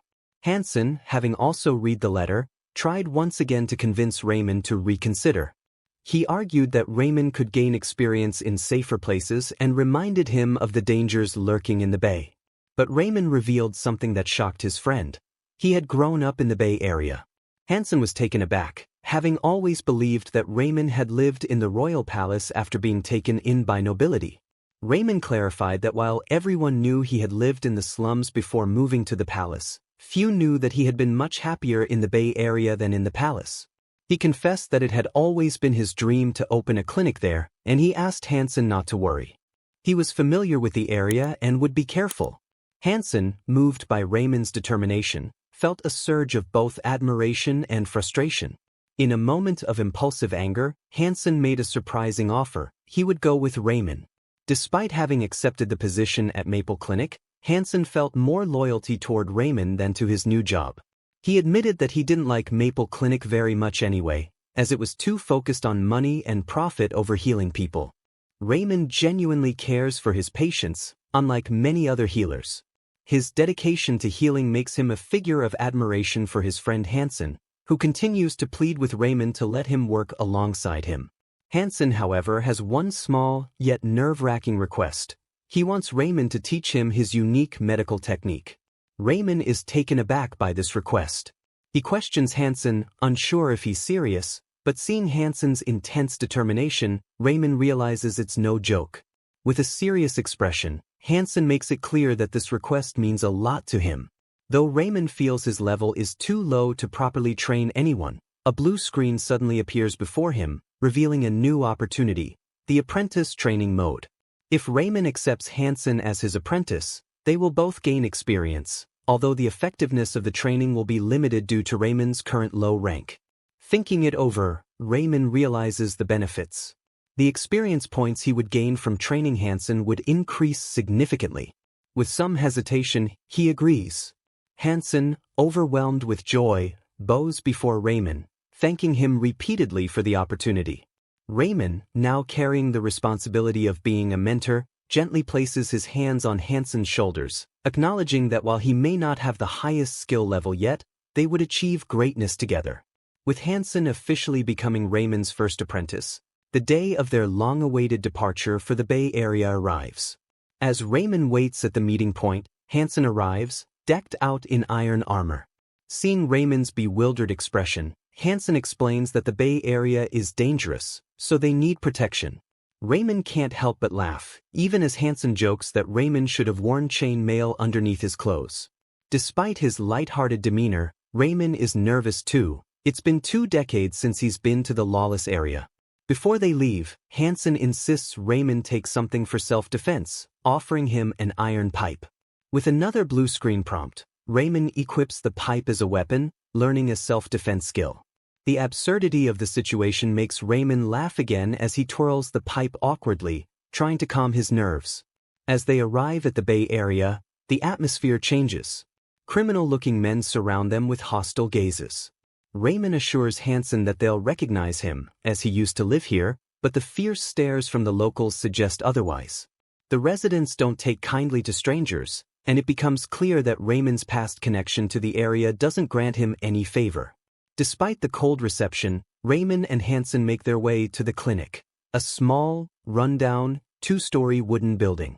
Once inside, they clean and set everything up, preparing for the flood of patients they expect. However, days pass without a single visitor. Confused, Raymond wonders aloud why no one has come. Hansen suggests that perhaps the locals don't know there's a new clinic, but Raymond quickly dismisses the idea. The area is small, and news travels fast. Just as they ponder the situation, a bang echoes through the room as a rock shatters one of the clinic's windows. Hansen rushes outside to investigate and is shocked by what he sees. Calling Raymond over, the two are stunned to find their clinic's walls covered in red paint with threatening messages. The locals had scrawled ominous warnings, such as, "This is no place for kids," and threats of violence if they didn't leave. Hansen, panicked, urges Raymond to pack up and leave the Bay Area immediately. But Raymond, though shaken, refuses to give up. He calmly explains to Hansen that he can't just leave. He took out a loan to open this clinic, spent a fortune on the building, and if he walks away now, he'll face crippling debt. No, Raymond decides he has to stay, no matter the danger. Hansen is moved by Raymond's determination and, despite his own fears, offers to stay with him. Raymond, grateful for Hansen's support, suggests they need to take action to gain the locals' trust. They brainstorm ideas until Raymond comes up with a plan. They need to go to the central square and talk to the people directly. Nervous, Hansen warns Raymond that the square is the most dangerous part of the Bay Area, crowded with unsavory individuals. Nonetheless, the two make their way to the square, where they come across two men deep in conversation. When Raymond introduces himself, the men are initially unfriendly, but then recognition dawns on their faces. They remember Raymond as the boy who was taken to the royal palace years ago. For Raymond, this small glimmer of recognition gives him hope that all is not lost. Raymond tries to ease the tension with the two men at the square by making light of his past experiences in the Bay Area. He jokes about how he was beaten in an alley years ago, but his attempt at humor only enrages them. They cut him off, demanding to know why he's returned. Before Raymond can respond, they begin yelling, accusing him of being a nobleman who has no business in the Bay Area and threatening him to leave immediately. Feeling upset and realizing his memories don't hold any weight with these men, Raymond takes a deep breath and activates his steel heart skill. His tone shifts as he explains he didn't return for leisure or personal gain. He came to treat the sick because, unlike other healers who avoid this area, he believes that even the poor deserve proper care. The intensity of Raymond's words catches the men off guard. They stop shouting and begin to listen in silence as Raymond continues his passionate speech. He raises his fist, shouting that healers don't want to treat people like them, people from the Bay Area. He recalls that his own mother died here because no one cared enough to treat her, a revelation that shocks even Hansen, who never knew the true reason for Raymond's return. As Raymond's voice echoes across the square, more people gather, mouths agape, stunned by his words. Raymond concludes his speech by declaring that he won't allow the people of the Bay Area to suffer like his mother did. He vows to treat anyone who needs help, no matter their status or wealth. The two men who initially berated him are left speechless, unsure of how to respond. Raymond, aware that they might still be skeptical, goes a step further. He makes a bold promise. He will cure the patients of Curson Street, a place avoided by everyone due to its reputation as a cursed, disease-ridden area. The crowd is stunned into silence. Even Hansen is horrified by Raymond's proclamation. Curson Street, the former red light district, is believed to be cursed, its inhabitants suffering from a disease they call divine karma. It's a place feared by all. Hansen begs Raymond to reconsider, fearing that the disease will spread to them as well. But Raymond, confident in his medical knowledge, believes he knows what disease they are actually dealing with. Determined, Raymond tells Hansen he doesn't have to come, but Hansen insists on following his mentor. Hansen is terrified but also committed to learning everything he can from Raymond. Together, they head to the infamous Curson Street. Upon reaching the first house, a woman answers the door, her body fully covered by clothing. Her face is barely visible through a thin, translucent shawl. When Raymond introduces himself as a healer, she laughs mockingly, thinking his attempt to cure her and the others is absurd. She sarcastically agrees to let him try and slowly removes her shawl, revealing her skin, which is covered in red and black spots. Hansen is horrified, immediately assuming it's an infection caused by the so-called divine karma. However, Raymond remains calm and asks the woman for permission to examine her. Shocked by his fearlessness, the woman agrees, and Raymond carefully inspects her skin. His suspicions grow stronger as he notices the distinct sores associated with a specific illness. After examining the woman, Raymond confidently diagnoses the disease. It's not a curse, it's syphilis, an infectious disease. The revelation surprises everyone in the room, including Hansen. The women, who had lived in fear of a divine curse, are taken aback by the unfamiliar word. Raymond goes on to explain that, unlike the syphilis they may have heard of, this form of the disease has been left untreated for so long that the symptoms are continuous, rather than dormant. Hansen, always diligent in his role as apprentice, scribbles down everything Raymond says in his notebook. He asks how Raymond plans to treat the disease. Raymond, noticing a pile of moldy bread on the floor, asks the women if they're going to eat it. They're puzzled and ask why he would want it. Raymond laughs and explains that he plans to make a magic pill from the mold. Hansen is stunned, as are the women. Whispering, Hansen asks Raymond what he intends to do with the moldy bread. Raymond, with a knowing smile, reveals that the mold will help him create penicillin, a revolutionary antibiotic. However, since penicillin can be expensive, Raymond decides to make it himself using the mold from the bread. He cuts the mold carefully, soaks it in water, and evaporates it slowly, producing a clear, turquoise liquid, the magic pill. Raymond instructs the women to apply this solution to the infected areas. Over the next several days, he continues treating them, applying the antibiotic regularly. His efforts earn him a significant amount of experience points, raising his skill level and even granting him the alchemy skill. New terms and knowledge flood into Raymond's mind. Catalyst, extraction, allowing him to extract the necessary components from herbs and substances more efficiently. Having created the first antibiotic on the continent, Raymond successfully treats the women of Curson Street, proving that their affliction was never a curse but a common disease. His innovative use of penicillin brings hope to a place long forgotten, and Hansen, now in awe of his mentor's brilliance, diligently records every step of the process.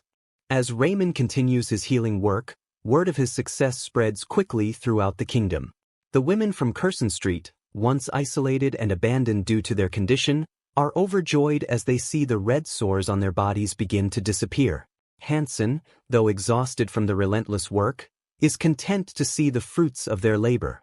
Despite his fatigue, he knows they are making a difference. Soon, the whole kingdom of Houston is buzzing with the news of Raymond's clinic. The women, finally healed and feeling beautiful again, silently thank Raymond, and some even offer to repay him. However, Raymond, understanding their lack of means, reassures them that his goal is to help people, not to charge exorbitant fees. Though in the back of his mind, he knows he needs money to grow his clinic and pursue his ultimate goal of wealth, he's driven by his desire to cure his patients and prove his dedication. Hansen, completely worn out, falls asleep from exhaustion. Meanwhile, Raymond's reputation soars. People across the Bay Area are astonished by the fact that Raymond, once a noble, has not only cured the entire Curse Street but has done so without charging a single penny. Soon, the clinic is flooded with patients, the line stretching far down the street. Raymond and Hansen handle the influx with ease, organizing patients by having them take tickets before being seen. Many of them come in with symptoms of syphilis, particularly men. Despite the overwhelming number of cases, Raymond remains calm, his skills and experience growing with every patient he helps. People express deep gratitude, especially an old woman whose life Raymond saved. Her young son thanks Raymond profusely, his eyes shining with admiration. Raymond is deeply moved by the appreciation from his patients, though he hides his emotions behind a calm demeanor. As the clinic becomes busier, Hansen, in awe of Raymond's brilliance, asks him how he came up with such incredible treatments. Raymond, however, is unsure himself. He explains to Hansen that the knowledge just came to him one day, as if by divine intervention. Their conversation is interrupted when a young red-haired girl bursts into the clinic, tears streaming down her face. She grabs Raymond's hands, begging him to save her mother, who is suffering from severe stomach pain. Hansen, admiring Raymond's sincerity, watches as Raymond quickly prepares for surgery. The operation is a success, but it leaves both Raymond and Hansen exhausted after a long day of treating patients from morning until night.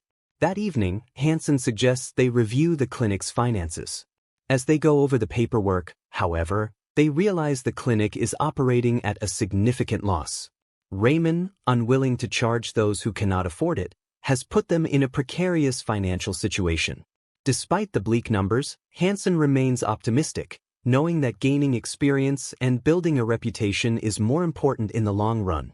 They both laugh, raising their hands in celebration of the future, hoping that wealthier patients will eventually come seeking their help. However, their joyous moment is interrupted by a tall, angry man overhearing their conversation. This man, along with a group of other illegal healers, is furious with Raymond's clinic for stealing all their business. Back at his home, he discusses with his associates, a man and a woman, their plan to undermine Raymond. They want to drive up the cost of treatment to force patients back to their illegal operations. The next day, Raymond and Hansen are confronted by a group of angry people outside the clinic. These are the members of the Bay Area Healers Association, and they demand to know who Raymond is.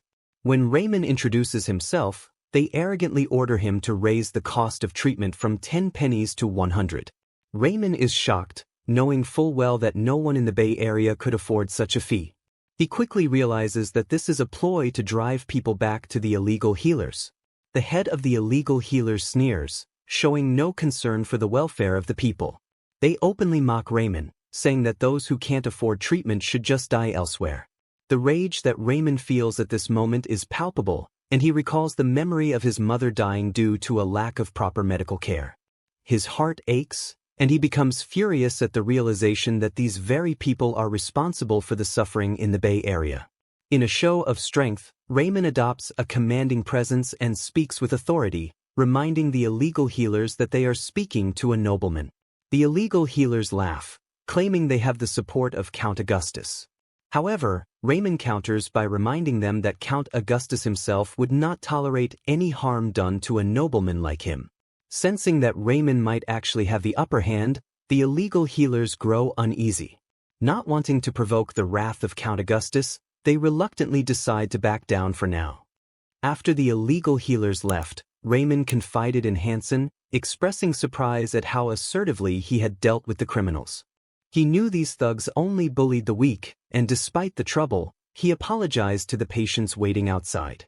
Meanwhile, the illegals retreated to their luxurious hideout to plot their next move. There we get to know Langs, the disgraced former chief healer of the Bellin Clinic. Langs was involved in this. Langs, bitter about his fall from grace, was determined to ruin Raymond, whom he blamed for his downfall. Langs devised a plan to tarnish Raymond's reputation by spreading rumors that Raymond was a fraud who used the poor as test subjects. Though one of the illegals wondered how they could pull it off, given that Raymond had successfully treated many people, Langs proposed bribing patients to speak ill of him. However, when one of the illegals attempted to bribe the residents, he was met with stoning and returned battered. The people, grateful to Raymond, now despised the illegals and had no need to fear them anymore. Despite the failure, Langs wasn't deterred. He suggested reaching out to the Blue Moon Guild, a group that maintained order in the Bay Area but had a strained relationship with the illegals. The guild, led by a straightforward but naive man named Kerr, was created to protect the poor from the Dark Blade faction. Though the guild had previously tolerated the illegals, Langs hoped to manipulate them into believing Raymond was a threat. With a teary-eyed performance, Langs told Kerr that Raymond was experimenting on the poor to test dangerous cures, despite Raymond's public charity. Kerr, hearing Langs' words, grew furious.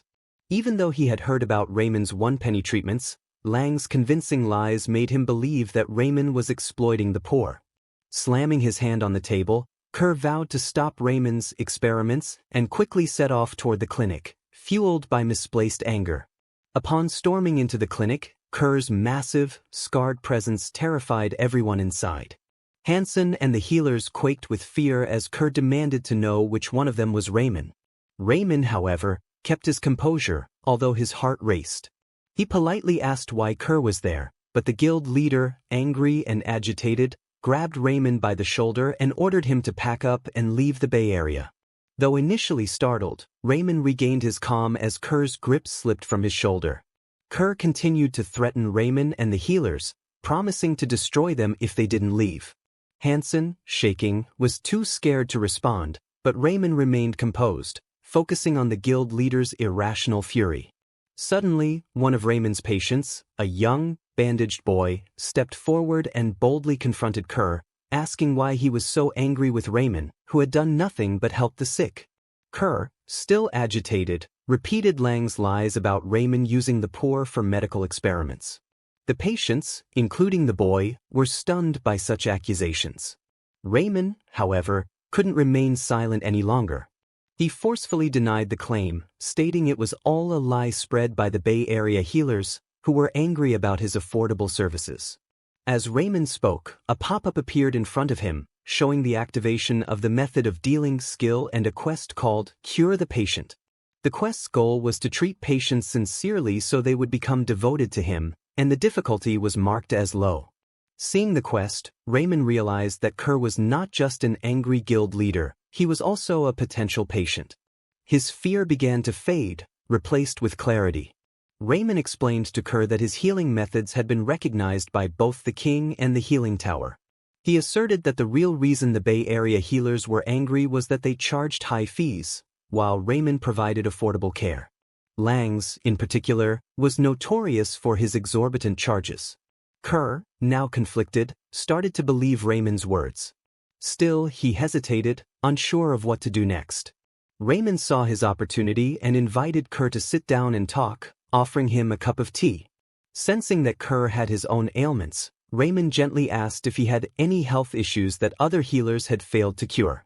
Reluctantly, Kerr admitted that he had been suffering from a painful condition, hemorrhoids, that caused him pain and bleeding every time he went to the bathroom. Raymond seized the moment, reassuring Kerr that the condition could be cured but would require surgery. Kerr, nervous and skeptical, initially suspected that Raymond might want to experiment on him, especially since Langs had been charging him an exorbitant fee for treatments that only provided temporary relief. However, Raymond's calm demeanor and professional explanation began to ease Kerr's suspicions. Seeing Kerr's uncertainty, Raymond emphasized that the root of the problem needed to be addressed for the hemorrhoids to go away permanently, unlike the ineffective treatments Langs had been providing. Raymond's confidence and expertise convinced Kerr that he might finally be able to rid himself of the pain that had plagued him for so long. Despite the initial skepticism, Kaner agreed to the surgery for his hemorrhoids, desperate for a permanent solution after years of suffering and failed treatments from Langs. Raymond, alongside Hansen, prepared the necessary instruments for the procedure.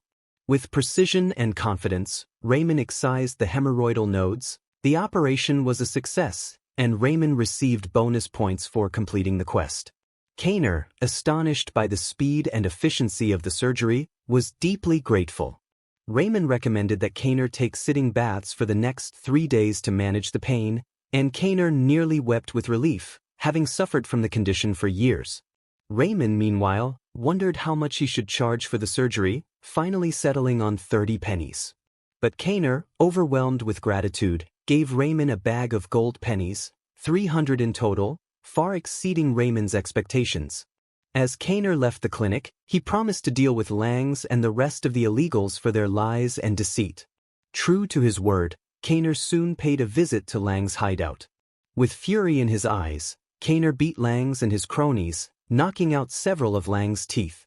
He ordered them to leave the Bay Area immediately, or he would finish what he started. The illegals, utterly defeated, fled the area. From that point on, Raymond's clinic flourished, and the people of the Bay Area idolized him for his skill and kindness. Raymond's reputation soared, and his level increased to 20 as he gained more experience and skill points. However, one day, Kaner rushed back to Raymond's clinic in a panic, warning him of a new threat. A man with a highly contagious disease had appeared, believed to be infected with smallpox, one of the deadliest diseases known. Kaner urged Raymond and Hansen to flee, as the disease was so dangerous that the infected would soon be incinerated to prevent its spread. Hansen, terrified, begged Raymond to leave, reminding him of the Tower of Healing's unofficial advice to escape during smallpox or plague outbreaks. Raymond, understanding the severity of smallpox, realized that billions had died from the disease. But something didn't sit right with him. When a young girl from the crowd questioned if they were sure it was smallpox, Raymond began to reconsider. She mentioned that smallpox hadn't been seen in the kingdom for a long time, making its sudden reappearance suspicious. Raymond inquired about the symptoms, and a young boy informed him that the patients had high fevers and red rashes. Raymond, relieved, recognized that these symptoms could indicate other diseases, not necessarily smallpox. He knew he had to see the infected patients himself to be certain. Although the disease was airborne and highly contagious, Raymond couldn't stand by while innocent people were burned alive. At that moment, a quest appeared on Raymond's blue screen: save the people from an unjust death. The quest confirmed Raymond's suspicion: it wasn't smallpox, and he could save them. Determined, Raymond refused to leave, instructing Hansen to bring thick cloth for face masks, along with gowns and gloves to cover their bodies. Hansen, horrified at what Raymond was about to do, watched as Raymond confidently declared that he would meet with the patients. Armed with protective gear, including a mask and hazmat suit, Raymond and Hansen headed to the building where the infected were held. As they approached, they were met by a crowd of villagers with torches, ready to burn the building and everyone inside. Raymond, removing his hood, introduced himself as Healer Raymond, and asked them to hold off on their actions. The villagers, shocked by his presence, explained that they believed the family inside was infected with smallpox and had to be burned. But Raymond questioned how they identified the disease without a healer, and the villagers hesitated, admitting that the high fever and rash seemed like smallpox. Raymond explained that other diseases could present with similar symptoms and asked for a chance to confirm the diagnosis. Though the villagers were horrified, Raymond reassured them that he knew how to protect himself. He activated his shield magic, creating a temporary barrier to prevent any airborne infection from reaching him. Although he knew the magic wouldn't last long, his protective gear would be enough to keep him safe. With his shield in place and his protective suit on, Raymond approached the building. The crowd watched in stunned silence, as if they were witnessing his final moments. Even Hansen was astonished to learn that Raymond possessed shield magic. Once inside, Raymond found a woman and her 3 children, all crying and visibly ill. Introducing himself as a healer, Raymond promised to help them determine what disease they were suffering from. But the first thing the woman asked was whether he was the prince. It wasn't the first time Raymond had been referred to as prince, but once again he corrected them, insisting that he was a healer, not royalty. As the children rushed to hug him, Raymond carefully began examining their symptoms. After a thorough evaluation, he realized that while the rash was similar to smallpox, there were subtle differences that confirmed it was not the deadly disease they feared. Raymond quickly reassured the children's mother, explaining that the disease they had was actually chickenpox, not the feared reaper of death, smallpox. The mother was overjoyed by the news, and Raymond advised her that the children would recover naturally as long as they didn't touch the rash. Raymond then stepped outside to inform the gathered villagers that the disease wasn't dangerous and there was no need for drastic measures. Days later, the children had fully recovered, and their mother expressed her immense gratitude to Raymond, recognizing that without his intervention, her family would have been burned alive. The villagers, too, realized the gravity of Raymond's actions and approached him with deep appreciation. Some of the men who had held torches that fateful night thanked Raymond for stopping them from making a fatal mistake. Raymond's reputation in the Bay Area soared, and he leveled up, earning bonus points for completing the quest. He was now well known and respected among the residents, who were grateful to live in peace thanks to him. Meanwhile, in the Kingdom of Houston, the red-haired healer at the Tower of Healing conversed with King Odin. With tensions rising between their kingdom and Dayton, the healer suggested wiping out the Bay Area, fearing it could become a problem during the upcoming war. Prince Limon had even supported this idea. However, King Odin hesitated, not wanting to destroy an entire neighborhood of his own citizens without proper justification. Back at Raymond's clinic, the smell of roasting meat filled the air. Hansen, standing by the stove, was preparing a feast. Meat and vegetables gifted by the mother of the children Raymond had cured of chickenpox. Since it was known to boost the immune system, Hansen thought it was the perfect meal for healers, helping them stay healthy. As Raymond sat down to enjoy the delicious dinner, he reflected on his progress. He had reached level 29 and was already dreaming of hitting level 40 to graduate from the rank of resident novice. During dinner, Hansen, still curious, asked Raymond about the shield magic he had used during the chickenpox incident. Raymond explained that it was an accidental ability he had gained, though its effects were brief. Mana was the source of miracles, he said, explaining that healers, mages, and knights all used mana in different ways. While mages stored it in their heart and knights in their lower abdomen, healers stored mana in a difficult-to-access core near the top of their body. Despite his efforts, Raymond knew his mana reserves were minimal, and no matter how much he tried, his healing abilities would never exceed certain limitations. Their conversation was interrupted by a sudden scream for help. A woman had rushed to the clinic, desperate for assistance. Her husband had fallen from a roof and couldn't breathe. Raymond and Hansen jumped to action, with Raymond instructing Hansen to start performing CPR on the patient. Unbeknownst to Raymond, King Odin and his loyal companion, Gman, had secretly entered the Bay Area, disguised as ordinary citizens. Gman questioned the king's decision to visit in secret, but Odin reassured him that he was a master swordsman and in no danger. They decided to explore the area, eventually ending up at a local tavern. There, they overheard a conversation about Raymond. Two men were discussing a recent patient death, spreading rumors that Raymond had failed during CPR and was possibly experimenting on slum residents. These words hurt King Odin, but before he could react, a young girl in the tavern shouted in defense of Raymond. She explained that Raymond had tried his hardest to save the patient, and when he failed, he had knelt beside the body and wept, heartbroken over his inability to save the man.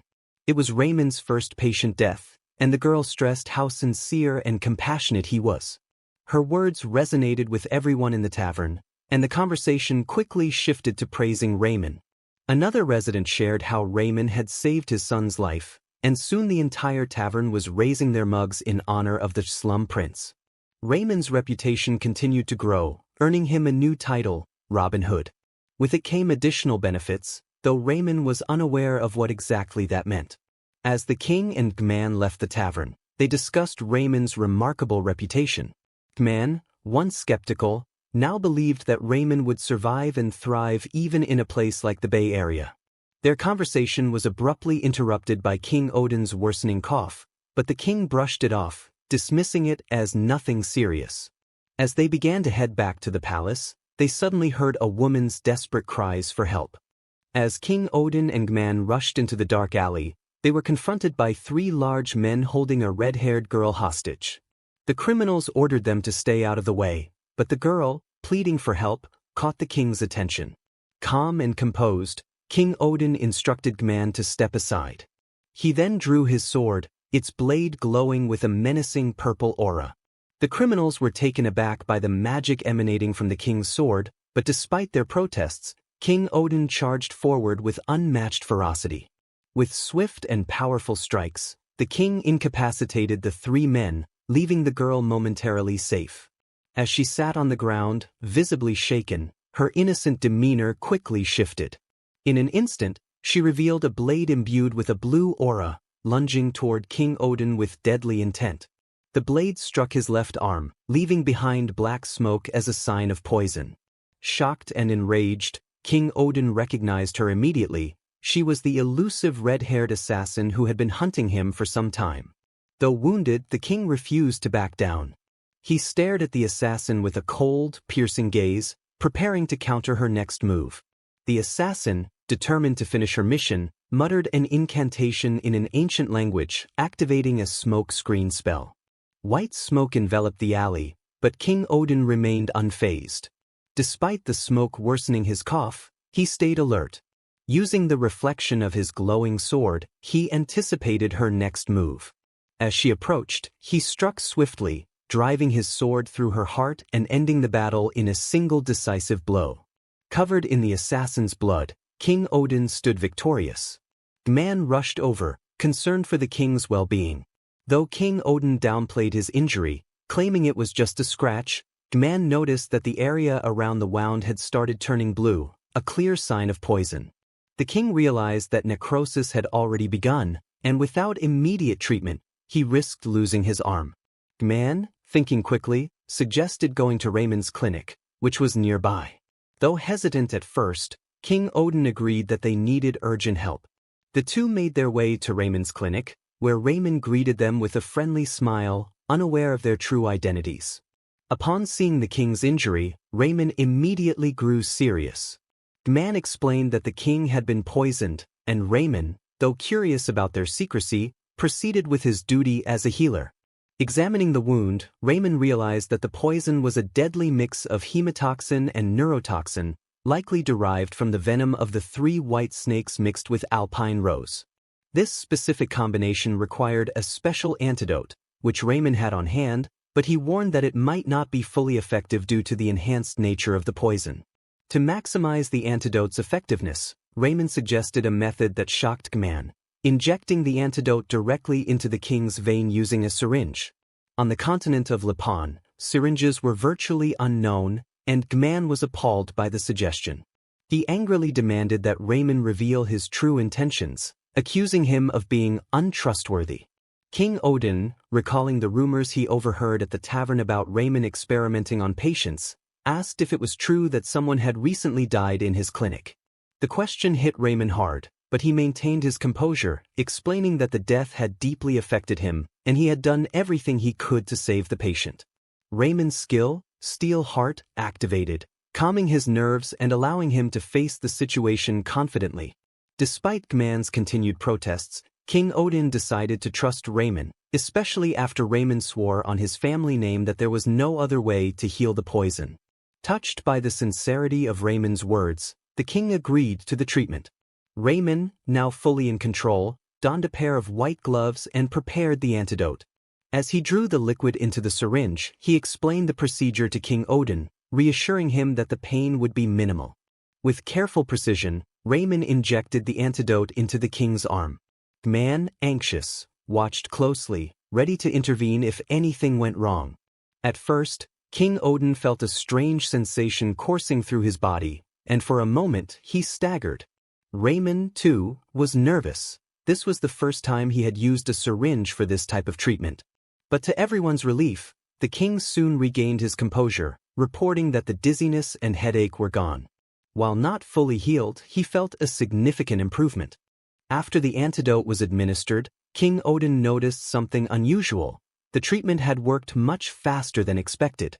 Normally, such remedies took time to take effect, but under healer Raymond's care, the results were almost instantaneous. Raymond, pleased with the success of his procedure, explained that the wound would heal naturally from this point forward, putting the king's worries to rest. King Odin realized that if he hadn't sought out Raymond's help, he might have lost his arm forever. It was the second time Raymond had assisted the royal family, and this fact was not lost on the king. As they discussed the treatment, Raymond's apprentice, Hansen, appeared, concerned that he had missed the commotion. King Odin, grateful for Raymond's help, offered a reward. However, Raymond, without hesitation, asked only for the payment due for his services, not feeling the need to place the king in debt. Gman, astounded by Raymond's humility, emphasized that they were powerful people, and Raymond could request anything he desired. But Raymond stood firm, explaining that a small fee would suffice. Gman was struck by Raymond's purity, seeing that he was genuinely more interested in helping others than in wealth. When King Odin inquired about the cost of the treatment, Raymond casually stated that it would be 500 pennies, the highest rate he had ever charged for his services. King Odin, with a fierce gaze, questioned the amount, as Hansen quietly informed him that such a sum was enough to support a commoner for half a year. Yet Raymond remained confident, reiterating that 500 pennies was a fair price for the treatment. The king and Gman, however, thought differently. In their world, S-Rank healers charged at least 15,000 pennies for such services. Gman now understood why Raymond was so beloved in the Bay Area. He treated patients without overcharging. King Odin, intrigued by Raymond's values, asked why a healer of his skill would subject himself to such hardship. Raymond simply laughed, explaining that it was all for a greater purpose, to serve his patients. The king, surprised by this selfless mindset, was moved by Raymond's dedication to healing. Though King Odin appreciated Raymond's humility, he had no money on hand to pay the healer. Instead, he handed Raymond a valuable ring, instructing him to sell it to cover the cost. Raymond, thrilled by the sight of the ring, immediately saw its worth. As he examined it, Hansen pointed out that the gemstone was a mermaid's tear, worth more than 10,000 pennies. Overwhelmed by the generosity, Raymond could hardly believe his luck. As they were leaving, King Odin turned to Raymond and, with a sly smile, remarked that the ring wasn't enough to cover the full cost of what Raymond had done for him. Raymond, confused, tried to ask the king what he meant, but Odin simply promised that he would return to see how the clinic had evolved. Raymond and Hansen, bewildered by the statement, stood in silence as the royal party departed. Gman, however, had an inkling of the king's intentions. He was curious to see how his son, Raymond, would continue to grow and improve his clinic. Outside, King Odin turned to Gman and, now that his arm was healing, refocused on a more pressing issue, the assassination attempt. He instructed Gman to find the informant in the palace, as it was clear someone inside had plotted against him. Meanwhile, in a distant room, a shadowy figure, a mage, was preparing for the next phase of his plan. Staring at a map of the continent, he was puzzled by how King Odin had recovered so quickly from the lethal poison. He wondered if a highly skilled healer was responsible but ultimately dismissed the idea, confident that such a healer couldn't interfere with his plans in the long term. The mage, swirling a glass of red wine, instructed his subordinate to finish the job within a month. The next time, he vowed, King Odin would not survive. The mage's ambition was to see the kingdom of Houston wiped from the face of the earth. Back at the clinic, Raymond and Hansen were enjoying a hearty meal, with Raymond reminding Hansen to eat plenty for his health. Their quiet dinner, however, was interrupted by a loud knock at the door. Raymond cautiously opened it, revealing a group of a dozen men dressed in suits, wearing dark sunglasses. Their leader, Toms, stepped forward, introducing himself as the head of the Dark Blade Guild, the largest criminal gang in the Bay Area. Despite the intimidating presence, Toms was polite at first, asking to speak with Raymond about an important matter. However, when he and his men entered the clinic, their behavior quickly turned disrespectful.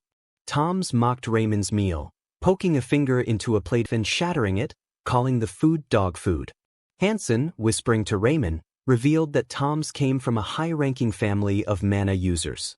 As the thugs began throwing the food away, Raymond's anger grew. His fists clenched, but he kept his composure. Just then, a blue screen appeared, notifying Raymond that his steel heart skill had been activated, and he was prepared to deal with the gang's disrespectful behavior with confidence and calmness. Raymond, despite the menacing situation, chose to handle the bandits strategically. He began by asking the gang what brought them to his clinic, offering to help if they were in need of treatment. Toms, the leader of the Dark Blade, was taken aback by Raymond's composure, but kept his cocky grin.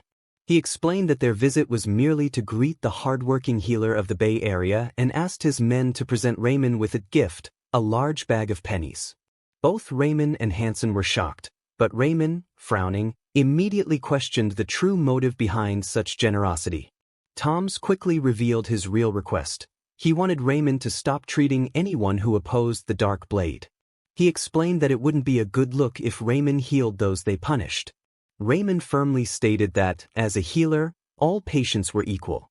Unimpressed by this stance, Toms threw his blade, narrowly missing Raymond, and began threatening him. He made it clear that even though Raymond might be the king's illegitimate son, it wouldn't save him from harm if he defied the Dark Blade. Toms pressed a dagger to Raymond's throat, emphasizing that resistance would mean a short life. Toms, confident that Raymond understood the message, buttoned his coat and patted Raymond's shoulder in a mock-friendly manner, leaving with a promise to meet again under more pleasant circumstances. As the gang left, Hansen, panicking, asked Raymond what they should do. Raymond, however, remained silent, pondering their next steps. He considered self-defense but quickly dismissed it. Toms was an expert swordsman, and Raymond couldn't abandon his patients. Suddenly, a blue screen appeared, presenting Raymond with a new quest: cure the enemy's patient. Despite the threats, the healer's instincts told him to press forward. Before they could act, two men rushed into the clinic carrying a severely injured woman. They explained that she had been beaten by the Dark Blade for failing to pay her taxes. Her ribs were broken, and blood had pooled in her lungs. Raymond quickly assessed her injuries, knowing she would die if he didn't act immediately. Hansen, terrified, reminded him of Tom's warning, but Raymond, unwilling to let the woman die, ignored him and yelled at Hansen to fetch the necessary tools. Frightened by Raymond's rare outburst, Hansen rushed off to comply. Raymond performed the operation with precision and saved the woman's life. The men who had brought her were overcome with gratitude, unable to hold back their tears. However, Hansen remained worried about the Dark Blade's reaction. As Raymond changed his clothes, Hansen caught up with him, urging him to consider running away. He suggested they seek protection from the Blue Moon Guild, a rival gang, but Raymond knew the Blue Moon wasn't strong enough to stand up to the Dark Blade. Hansen also brought up their debts, but Raymond dismissed these concerns as well, knowing that running away would only make things worse. Having completed the quest to save the woman, Raymond was awarded bonus points and skills, including a hidden bonus that allowed him to temporarily increase his rank from D to A. To his surprise, a new quest appeared, instructing him to defeat the Dark Blade Guild. Raymond was dumbfounded by the idea. How could an ordinary healer take on the most powerful gang in the Bay Area? Realizing that brute force wasn't an option, Raymond began formulating a plan. He decided to send a letter to the head of the Blue Moon Guild, hoping to orchestrate something more cunning. Hansen, though still nervous, agreed to deliver the letter. Before leaving, Hansen tried to persuade Raymond once more to flee, but Raymond refused. His loyalty to the people of the Bay Area and his belief in his role as a healer outweighed his fear. After Hansen left, Raymond accessed his blue screen and activated the hidden bonus. He enhanced his Steel Heart skill to A rank, gaining unwavering determination and resilience for the next 24 hours. With newfound strength and clarity, Raymond decided to confront the Dark Blade Guild directly. Raymond packed a suitcase and, without informing anyone, made his way to the entertainment district of Lantum, the heart of the Dark Blade's territory. When he arrived at the guild's headquarters, Toms was visibly surprised to see him. Toms had planned to summon Raymond eventually, but the healer had beaten him to it. Despite the tension, Raymond was no longer afraid. With his Steel Heart activated and his plan in motion, Raymond was prepared to face Toms, knowing that he now held the upper hand.